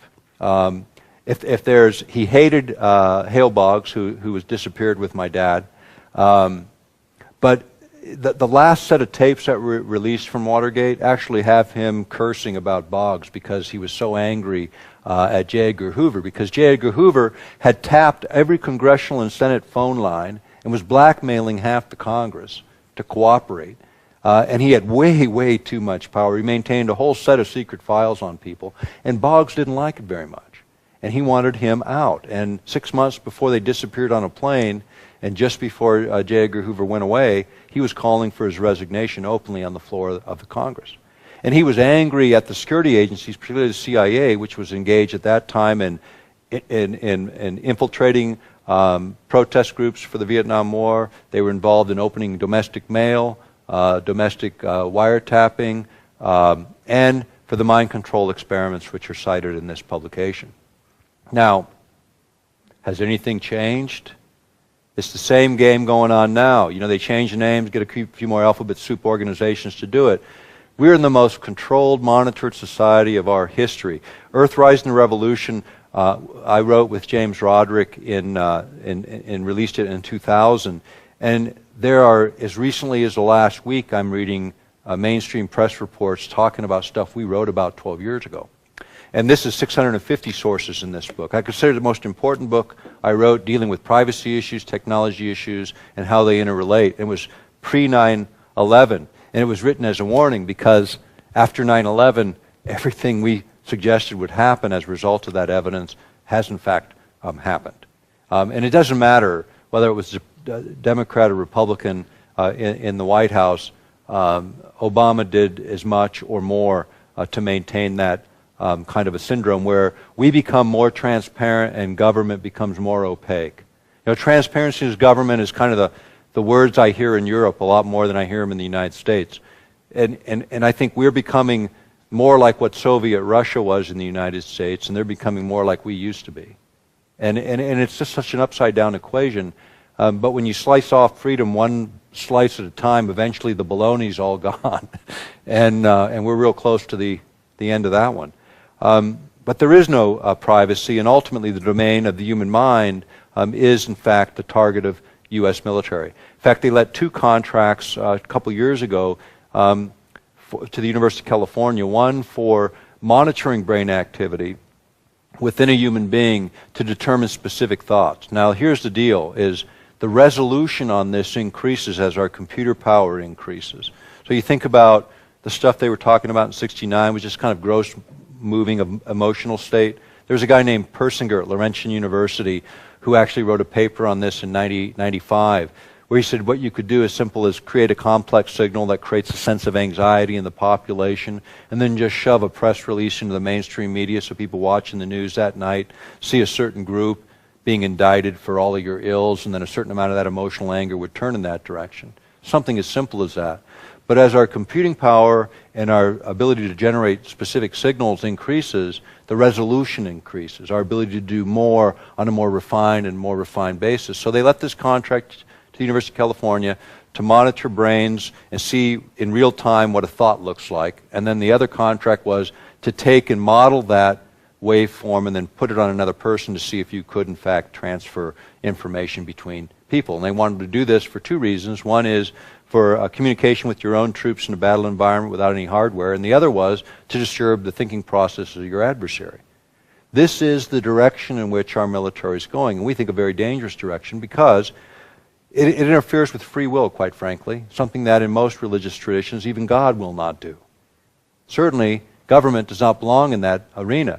When I think about our Constitution, you know, freedom of assembly, freedom of speech, you know, these basic freedoms imply a freedom of thought. So the idea of any government interfering with that I find highly repugnant, as do most human beings on this planet. And yet this is the direction that we continue to go.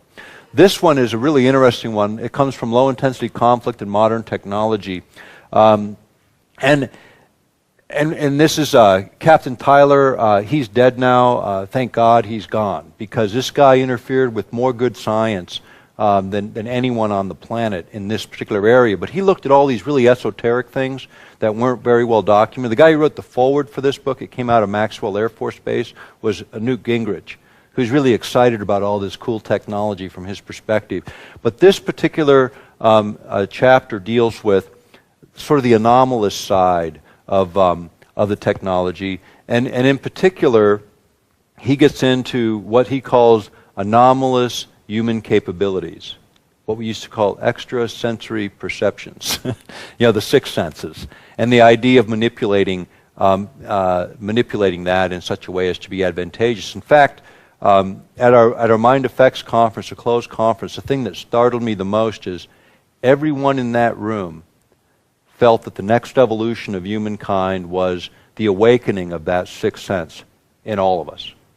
And I believe that was the thing the military discovered, that we all have this innate God-given, creator-given, however you want to look at that, ability that our belief systems inhibit and a lot of other things inhibit. But consider transparent government if we all had that capability. I mean, it would be Judgment Day, right?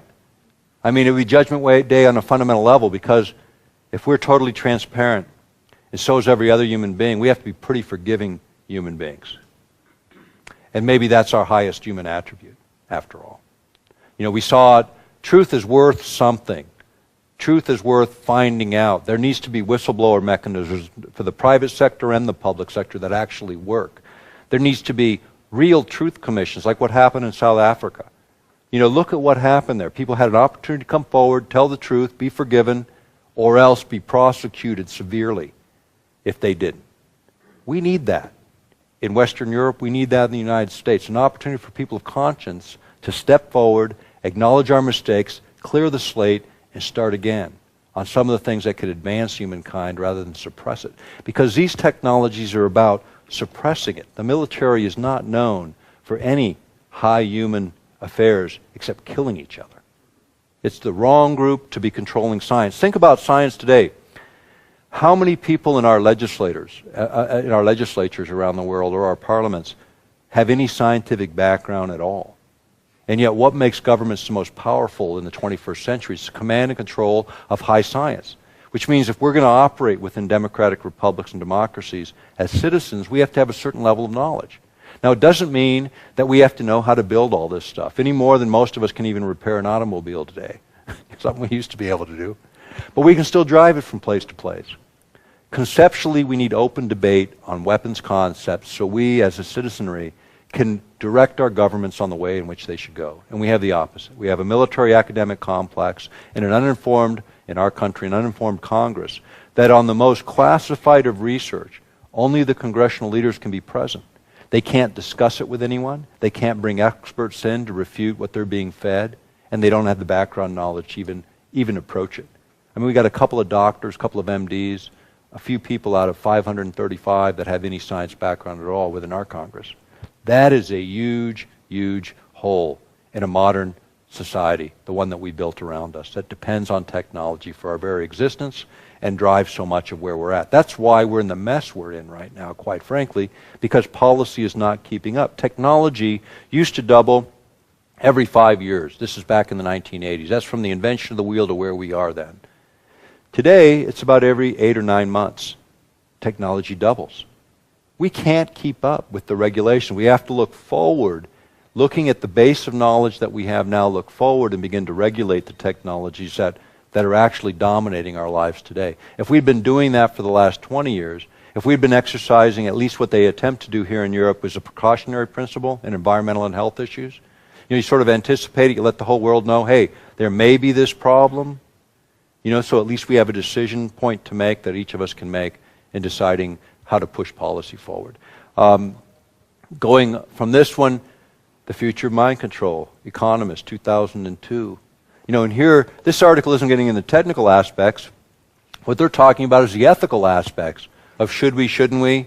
Because they were convinced in 2002, 10 years ago, the technology was profound enough to be the cover story. And I think that's an important publication. It's one of the better publications in terms of global news that I've read and read, and to see them involved in this. And then it gets dropped. The same with the European Parliament. We push it forward. We demonstrate a device even in the earlier part of that hearing, and it gets dropped. Now, why did it get dropped? And I forgot to mention this. Tom Spencer, our champion, Foreign Affairs Chairman, he was told and asked and cajoled to kill this. And I mentioned he had run the Globe group. Well, the one guy who ran Globe before him was Al Gore. Well, when Tom Spencer called Al Gore on the phone, and I'm in his office at the time, and Al Gore stayed at his home in Surrey, and he stayed at his home in Tennessee. He wouldn't take the call. He wouldn't take the call over the HAARP issue. And then when Tom Spencer insisted on the hearing and nobody would show up, NATO sat in the back of the room and listened, but they would not testify. They would not come forward. And afterwards, after the hearing, they spent 2 weeks trying to discredit me on the basis of my credentials. I'm not a scientist, I'm a reporter. I could have no education at all and still be able to do that as long as I document my material. And that's why I'm very insistent on it. It didn't work because we had given them 3 feet of materials and the committee threw NATO out of every office they went to. But when the resolution did pass, 3 days later, Tom Spencer's political career ended. And it was in a scandal over, he was conservative from Great Britain. 3 days after that hearing, they lost his luggage and going back to Great Britain. Now, he had diplomatic papers. They're not supposed to go through his luggage. He was married, had children, adult children. He was gay and smoked marijuana. And as a conservative in Great Britain, it didn't kind of go together very well. So he basically had a press conference in his front yard, and he said, unlike Bill Clinton, he said, I did inhale. Which I really appreciate Tom Spencer, because at least, and more than anything else, he's an honest man. The kind of person you really want in public life. But he stepped aside, he finished out his term, which was a few more months, and then he didn't stand for that appointment again. And it's unfortunate, I called him afterwards, I said, my dad used to say, when you're in office, you got to deal with everything from dog catchers to liquor licenses. I said, now you've got the ability to pick your place, to find out what it is that really motivates you and focus on that. And he got involved in economic development and was funded through The Hague because they have a little bit more liberal view of these issues, and they weren't big issues for them because he's a very effective political leader. But the fact is, he was a big casualty. We lost our advocacy in the European Parliament, which is really where we wanted to move this issue a little bit further. This didn't show up. Navy regulation, November 2006. You can get it off my website at earthpulse.com. But this was just adopted by the Navy in 2006. And the reason it's up there is the mind control issue is addressed with those words, mind control experiments. And those have to be approved by an undersecretary of the Navy in order for them to carry those experiments out. So they still go on. They're open about it. You can look under requests for proposals, RFPs of the various branches of the military, and you'll see plenty of opportunities to bid on projects, to bring projects forward in this regime.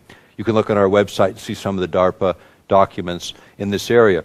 But the thing that came forward in all of this is the realization that as they looked into what human beings were capable of, this is what scared the hell out of the military. Because everyone in this room has the capability of developing these higher attributes, these capabilities. Now, could you imagine a dozen or a million people on this planet? The next evolution of human beings, I believe, is that direction. People say, well, how are we going to change things? That's how we're going to change things. Letting go of our fear, recognizing what we are, and look for ways to enhance our capacity as human beings so we can make the changes that are necessary on this planet.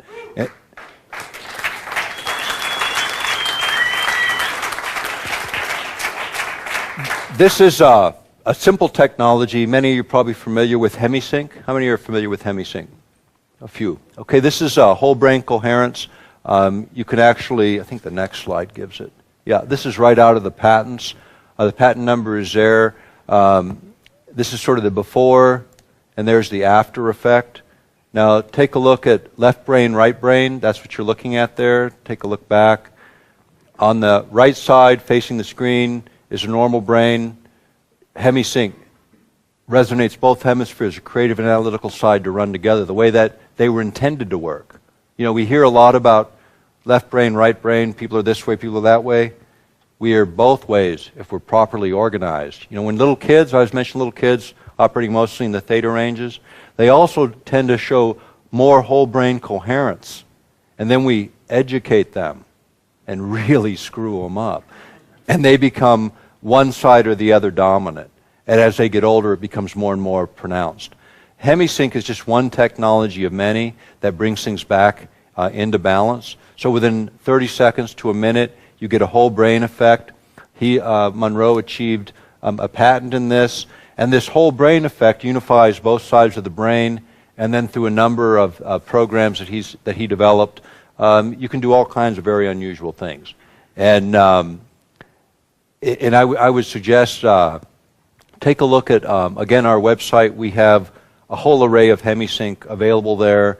It's EarthPulse, again, earthpulse.com.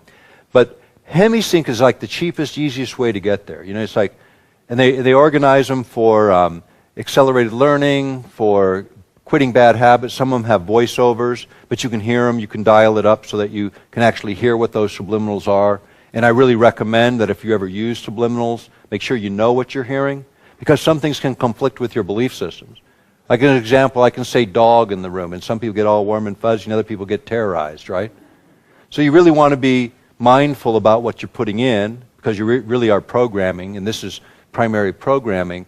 And my belief is that there are a lot of tools out there for stimulating the brain. There's biofeedback technology. Learn how to do this without hardware so that you can actually work with your brain. They're using it in attention deficit disorders and hyperactivity for children in a number of school districts in the United States right now. And what they're able to do is they're able to take kids, and they'll have, in one case, they use a cap that's like looks like a bicycle helmet, has a number of electrodes, usually 8 or 16 channel setup.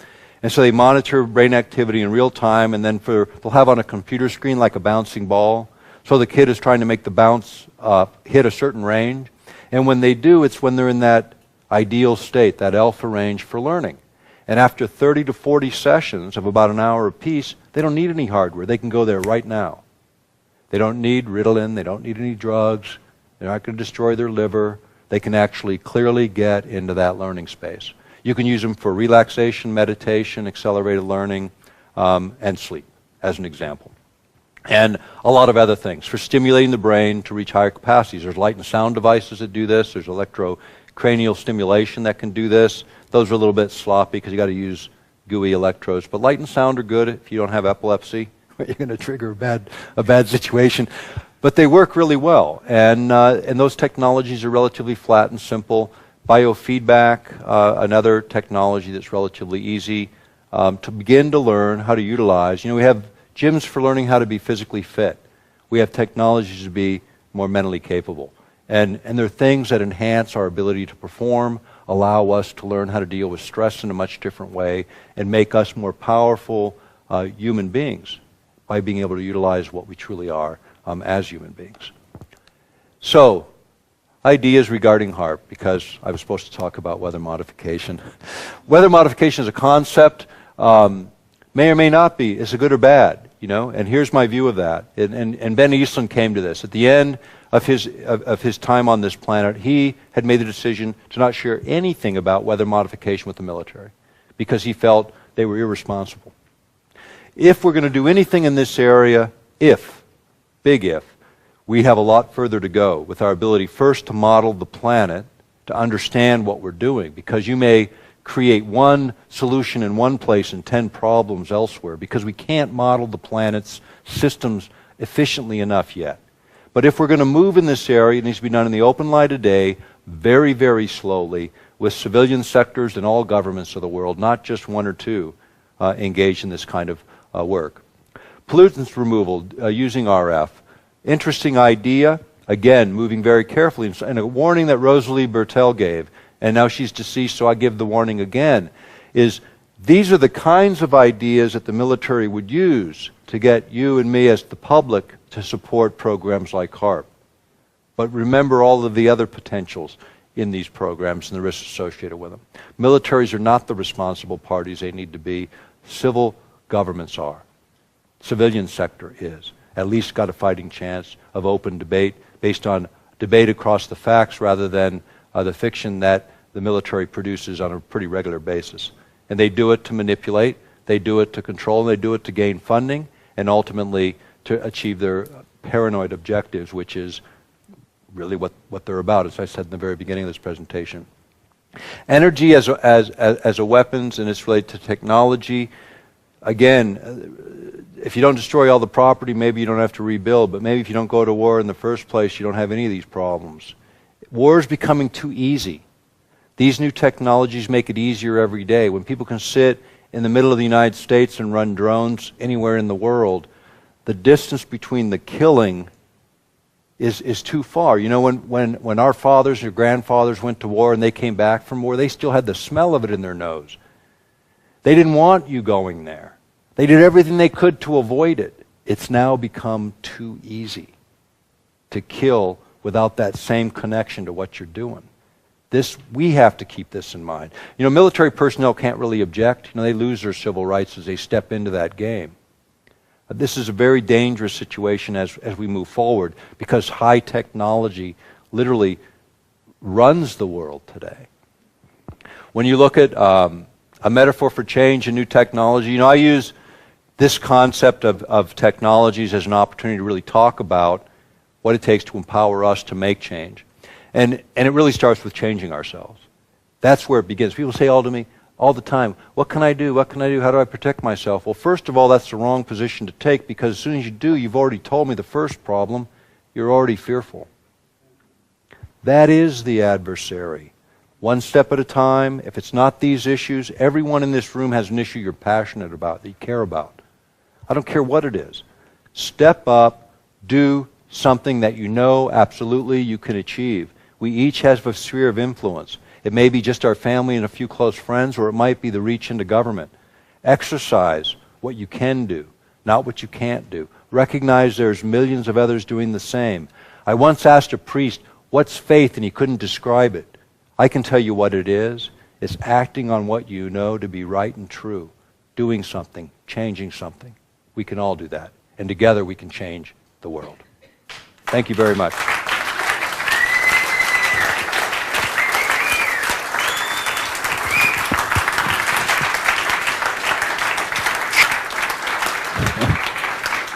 Are we completely out of time, or do we have any for questions? Probably out of time, yes? No? Take a couple questions? Someone's controlling the microphone and the time clock. I'll take your question, and you're seeing that no one's saying we can't. Okay, go ahead. I'd like to know your take on the ET dimension. I really don't have a position on that. I've attended a lot of the UFO congresses, and they've invited me to speak on these subjects. There's a lot of other experts that have spent their lives dealing with that issue. No, I'm aware, for instance, that there's quite a high proportion of contactees who come from military backgrounds. Yes. Oh, sorry, thank you. And one hears stories again and again of weapons being disabled by, and so on. Right. So it seems to me that this is an important factor. Yeah, it's just not my area, and I appreciate. I've read the same kind of accounts, but it's just not my area. But I appreciate the question, sir. You had a question there. Hello, I'm Frank from Denmark. I represent Open Mind Conference here. So next year in September, I already invited Nick Begich to come. Look for openmindconference.com on the net and see you in Denmark if you find the program interesting. I have a question for you, because I'm all into geoengineering, as we shortly discussed, and all this weather modification. Is that possible to do without all this chemtrails geoengineering we see on the sky today? I believe it is. In fact, going back to where some of this began, it was Will Thomas who actually advanced some of the ideas of contrails, chemtrails, and at the time I was publishing his book on the Gulf War syndrome, and he came to me and wanted to tie HAARP into this, and I asked him, where's your evidence? And he goes, I don't have any. So I quit publishing his work, okay? And he's done very credible stuff out there, but it's not something, I've stayed away from that topic pretty much, because it's been, there's a lot of good information, a lot of bad information. Have they done spraying? Have they done this kind of stuff before? Absolutely, yes. We've documented it. But the thing I've steered away from is you won't see in any of, you'll see 1,600 sources plus in our material, but never once will you see a clandestine conversation in a phone booth. I don't consider that evidence. Some people do. My standard is if it's published, printed, and I can collaborate it with something, you know, I'll utilize it. And so I just don't see the whole dimension of that. Now, I know there's others that have good information on it. I haven't seen it yet. I spoke with someone here at this conference going to send me something, so I'm very interested in seeing that. My address is easy to find. It's on the internet again. If you've got material, I'm always open for it, but it has to be factually based and with good sampling. And, and then I can do something with it. And in terms of publication, that whole dimension has changed a lot. Because of the internet, people have done me the great favor of publishing my books and my videos for free. So I'm not really planning on doing any more writing because it's not economic. And it takes a lot of work to do this. And so I've moved some different directions. I'm trying to figure out a way to do it because I'm never going to grant sources who are going to tell me what to write. I'm not going to mainstream publishers who are going to tell me what to say. So maintaining independence is like the most critical element of what I do. And open source is great, but how do we make it work? My model was $15 at a time. Worked great. I raised and spent over $2 million on this project. I started with cashing in or a little bit of a retirement to do it. I'm 54 now. I got to be thinking about that someday. It's going to hit me, and I'm doing a lot of other things. But for the purpose of others trying to do this kind of work, find a way to support them. I'm doing okay right now, but there's a lot of people doing good work. Find a way to support them so they can continue to do it, because investigative reporting isn't something the mainstream spends any money or time or effort on anymore. It's independents that do it. In the back there, yes. I'd like to ask you a couple of quick questions. The first one being, do you have any information about the HAARP that you spoke of today was the HAARP facility at Gacona, Alaska. My understanding is there is a second HAARP facility at Poker Flats. I wondered if you had any information on that. There was a small transmitter there. It's been shut down, but it was operating for a number of years. It was used in conjunction with HAARP in order to create the over-the-horizon radar effects and a number of other experiments. That one originally was, I believe it was in, Gene, tell me if it was Colorado. Wasn't that one in Colorado, and they moved it because it was creating too much interference? And Gene's nodding. I think I got that right. But there's more than that. Arecibo, Puerto Rico has a retrofitted facility. There's a number across Canada that Rosalie Bertel that are based on the same technology spoke about. One in Tromsø, Norway, interestingly enough. And if you remember that weird light effect, kind of that corkscrewing kind of motion, they said, oh, it's a rocket falling. I don't believe it. I really don't. Now, this is my opinion. This is not a fact, but my opinion is that that was an experiment to demonstrate the capability of the technology. But again, there's no independent monitoring. And the thing about it is there could be, because when you send that much energy up and it's a coherent signal, you ought to be able to pick it out, and we just need to see that kind of independent monitoring by credible sources so that we can begin to look at that. And that's something, unfortunately, I believe the European Parliament would have continued to follow up if we had had the champion there that we had in Tom Spencer. And I have one other question, please. Yes. Thank you for that. I would like to thank you for bringing the information about HAARP forward, but I've listened to you quite a lot over the years, and I thank you for making us aware of this. But at the same time, I must also ask you, I listened to you in 2006, and the topic of the defence application song came up with ARP Bell and the ARP Bell Coast to Coast programme, and you were talking about the way that America was violated, and on 9/11, and you said at that time that because Afghanistan didn't give up the terrorists, that you thought the bombing of Afghanistan was justified, and you said that on the ARP Bell programme. Yeah. But now, obviously, well, correct me if I'm wrong, but I believe you attended Dr. Judy Wood's presentation yesterday, yes. And as far as I'm concerned, the evidence that she presents is irrefutable. Very compelling. It's irrefutable, and indeed she's taken this to court, and I don't believe there was an opportunity to discuss that yesterday. So I wondered if you'd had any shift in your conclusion about 9/11 and how that would affect your sort of discussion of 9/11 from after yesterday. Absolutely. And there's been other evidence, I think, brought forward too that indicates a lot of other things with 9/11. And I have a very different viewpoint of warfare, all right? And a lot of people find it very objectionable, probably in this room. But this is my view of it. I didn't support either one of those wars as a way of solving the problem. But if a country is going to go to war, And we just spent trillions of dollars going into debt over these 2 wars. My view is, if you go to war and you really feel justified and that's the decision that's made, annihilate them. But don't rebuild them. And I believe that. And I know a lot of people find it objectionable, but if we really feel that justified, teach them a lesson and don't do it twice. We are in debt up to our eyeballs. We're about to destroy the entire world's economy over 2 wars we probably shouldn't have been in the first place. Because we spent trillions and trillions and way too much time interfering with people's sovereignty. If people want a theocracy, let them have it. If they want a democracy, let them have it. If they want socialism, let them have it. Stay in your own boundaries, self-determine your own government, and let's all have enough respect to let people do that. And that's our problem. We interfere with everybody's government and their right to self-determination. And that's really what it's about. I may not agree with somebody doing something next door, but if they're within their boundaries, let them have their own revolution. We had one, and everybody else has too. But it's self-determination, I think, is primary. And staying within your boundaries is part of that right to self-determination. I don't care what government you choose. I'll take one more question, then we'll stop. Raphael Kleiman from Norway. I represent Baldwin and the Open Mind Conference Norway and the Water Conference Norway.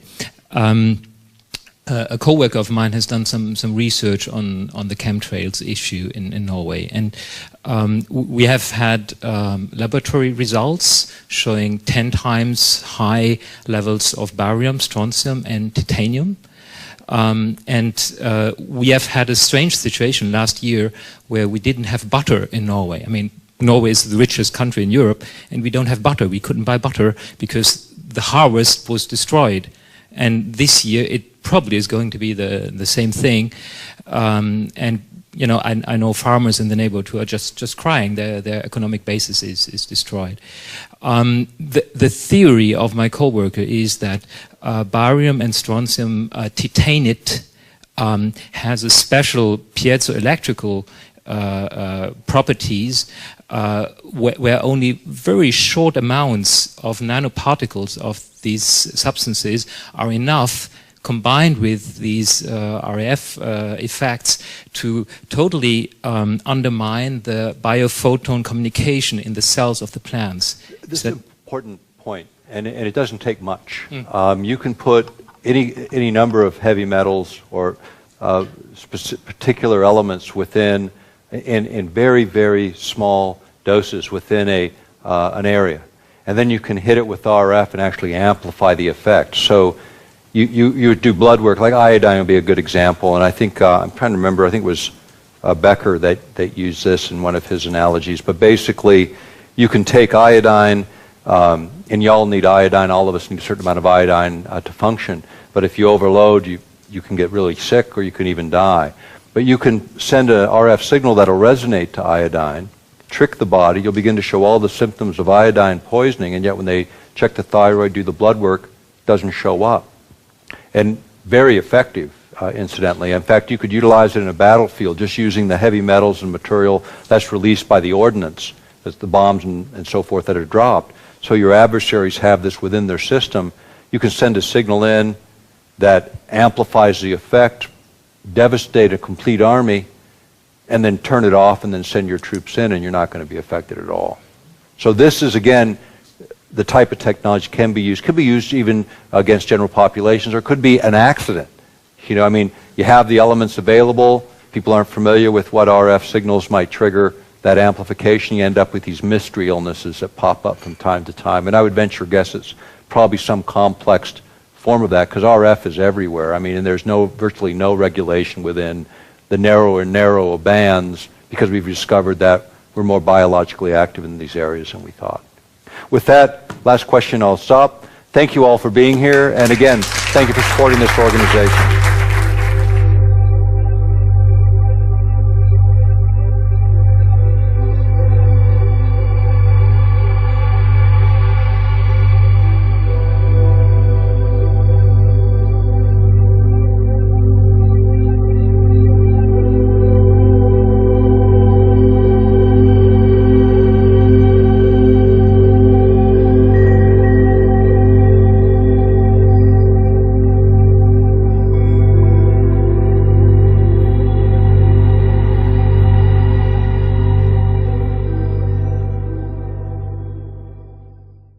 So these are kind of proliferating a little bit around the world.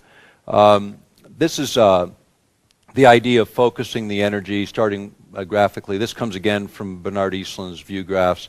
The array on the ground, focusing into the ionosphere, into a small area, which is then heated. And the idea is you can slew the beam, you can move this beam approximately 30 degrees, so you can actually heat a fairly good area, approximately 30 miles in diameter. And when you heat it, you can actually lift the ionosphere up several hundreds of kilometers, and then the idea is that lower atmosphere moves in, and we'll talk about what that can be used for. In fact, I'll mention a couple things now. One is altering pressure systems below, weather pressure systems below, which kind of fits into the topic that is actually on the menu for the day. The other is the idea of maybe diverting jet streams as part of that concept of weather modification. And then the other, and this came out of the Strategic Studies Institute in London, and it was from Russian research, the idea of utilizing these kinds of instruments for incoming objects from space, comets, asteroids, and the like. Normally would have that 37 miles to create friction and burn up, and most of these objects do. The idea is if you could project a trajectory of those incoming objects and then push atmosphere up even further, you give more time to break up those incoming objects. The system wasn't designed so much for weather modification, although you'll see that in Dr. Eastland's original patents. He did work for the European Space Agency on weather modification utilizing HAARP instruments. He did work for NASA and FEMA on the same thing. And then his last paper that he presented, I believe, was 2005 or 2006, University of Pennsylvania, which was on weather modification again, but he had determined that you could manipulate weather with 1,600 times less energy than he originally anticipated when he designed the system, and he felt you could do that by manipulating gravity waves with this particular system.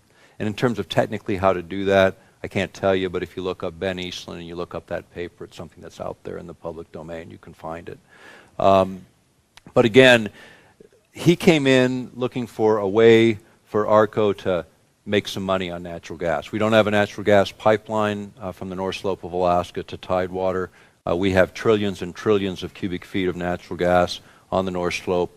There's lots going on in Alaska right now to try and get that gas to market. And if you look, seeing that we're in the Netherlands, Shell right now has got huge oil and gas rights in the Chukchi Sea, which is considered one of the biggest unexplored gas and oil fields. But again, no way to get it to market. So their thought was if we could just use it right there and use it for defense purposes, and perhaps they could sell an awful lot of gas. And so that's why Ben was brought into the picture. And he created a company called ARCO Power Technologies, Inc., which was later sold to Raytheon. And interesting about that is Raytheon was one of the original bidders on building the HAARP system.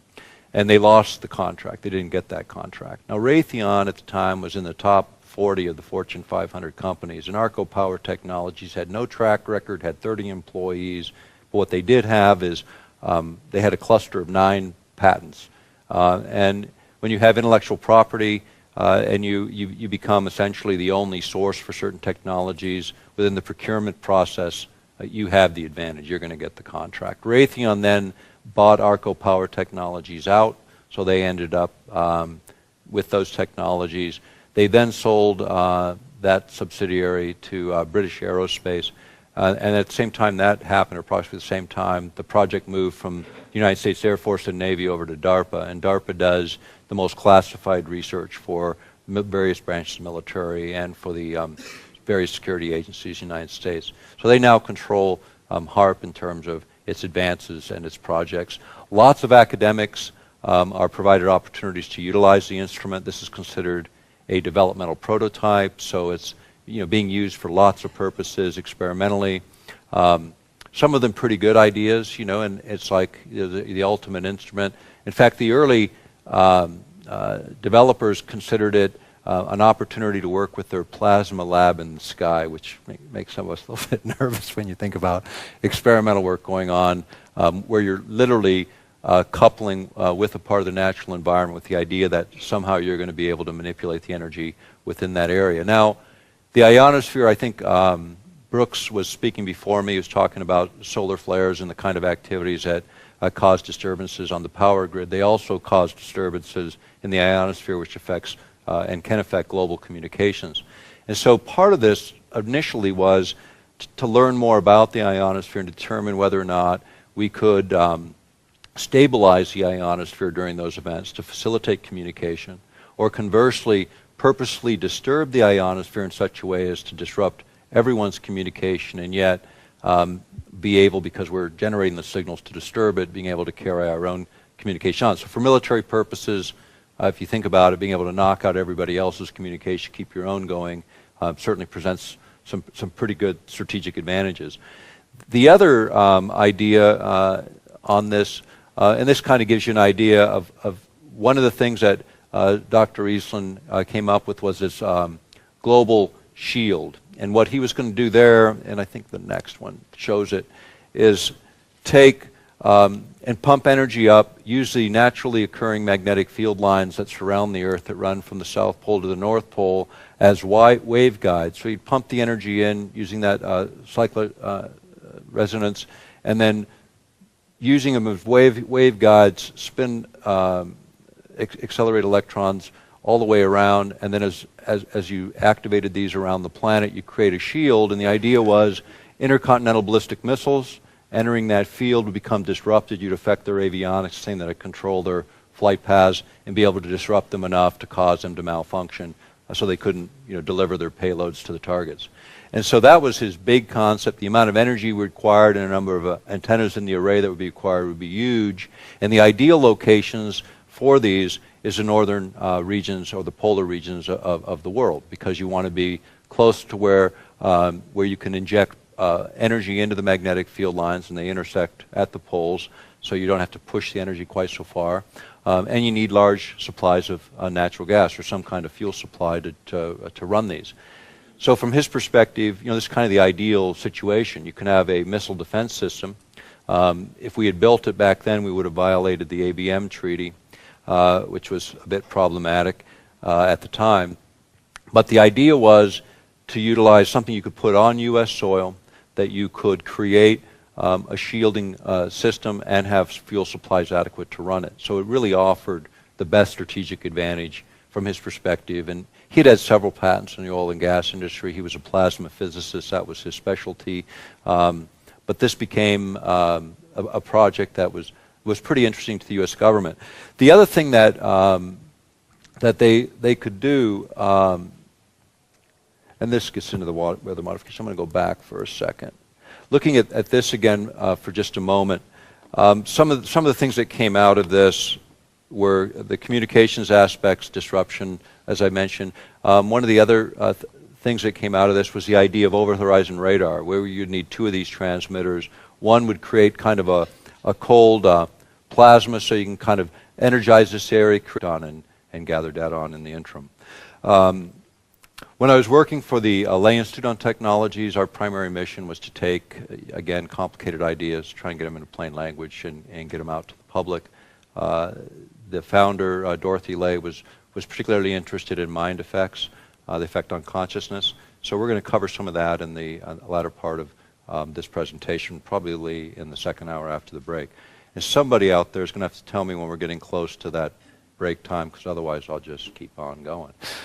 But the first slide, this is near my home. There's actually a visitor center. This is a Portage Glacier area, and there's actually a visitor center there named after my father. It was actually funded by the United States government with the help of Senator Ted Stevens, who my brother replaced in the U.S. Senate later. This is an example of the array. These are approximately 20 meters high. The cross dipole is probably about a little less than 10 meters.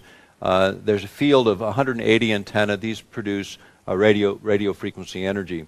And that radio frequency energy, and the way this array is configured, will create a cyclotron resonance. So when you can visualize this, it'd be like kind of a corkscrewing motion of energy moving up into the ionosphere, and I'll explain that in a moment, but actually kind of focusing or concentrating that energy into a relatively small area. By analogy, you could think about it if I were to take a flashlight and shine it on the wall across the room, it's a narrow beam here, it's a wide beam there. Normally radio frequency energy would follow that same kind of configuration, spread out with distance. In this case, it provides a way to focus or concentrate the energy by analogy, by comparison, similar to what a laser does with light, but a little bit different principle. The idea is to focus the energy and then manipulate that energy in various ways to create primary and secondary effects in the ionosphere. In the ionosphere, this is an early shot of the array. There were, I think, 48 antennae in the array at this time. It's now 180 antenna. Eventually, 360 will be in this array. Last spring, I flew over this for a program that was being put together for the History Channel, and we were able to shoot some pretty good images of this for the History Channel. And I've done a lot of work on this in terms of television. Spiegel TV did some things here in Europe, BBC. We've done Fuji TV. A bunch have covered it over the years.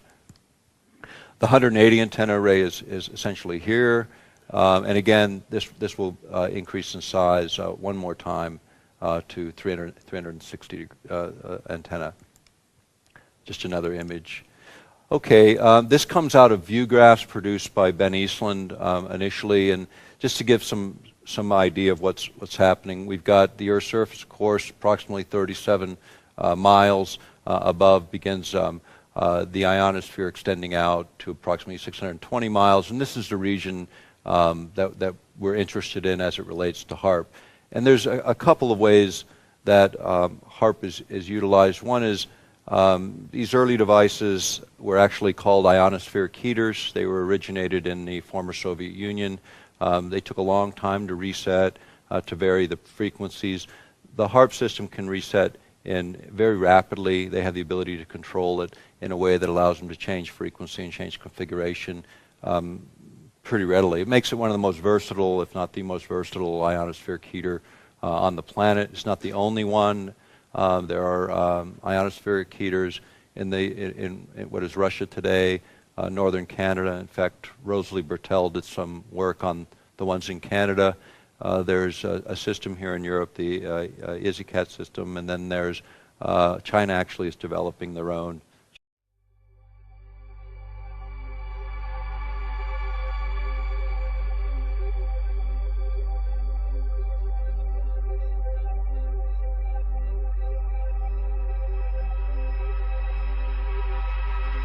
We've got something special today, Dr. Nick Begich, and I totally identify with this young man. He's from a political background, and he's an investigative reporter in our industry. But the first order of business is happy birthday. Thanks. Yay! So this makes it an extra special presentation. Thank you. Thank you very much. And it's all yours. So I'm older today. I'm actually 54. Just by way of background, I have 5 children and 4 grandchildren, and you don't age very much in Alaska, so I come from a pretty far away place. It's good to be here. I really appreciate the folks that put this together. These are always difficult events, and everyone takes risks in organizing these, and if it wasn't for the folks that are here today, it wouldn't be possible for me to be here either. So I appreciate all of you coming to this presentation. I'm going to cover HAARP, which, how many people have not heard about HAARP in this room? Then we've done a pretty good job over the years. I remember when we started this, Jean Manning, who was my co-author of Angels Don't Play This HAARP, she's floating around here somewhere at the conference and doing some reporting for one of the new energy publications. When I started this work, and they asked me to kind of cover what motivated me to get into this in the first place, and I come from a political family. My father was a United States Congressman. My brother, Mark, is currently a United States Senator from Alaska. Family's been involved in politics a very long time. So you kind of get a nature of activism as sort of a birthright when you're born into it. Say that again? Alaska.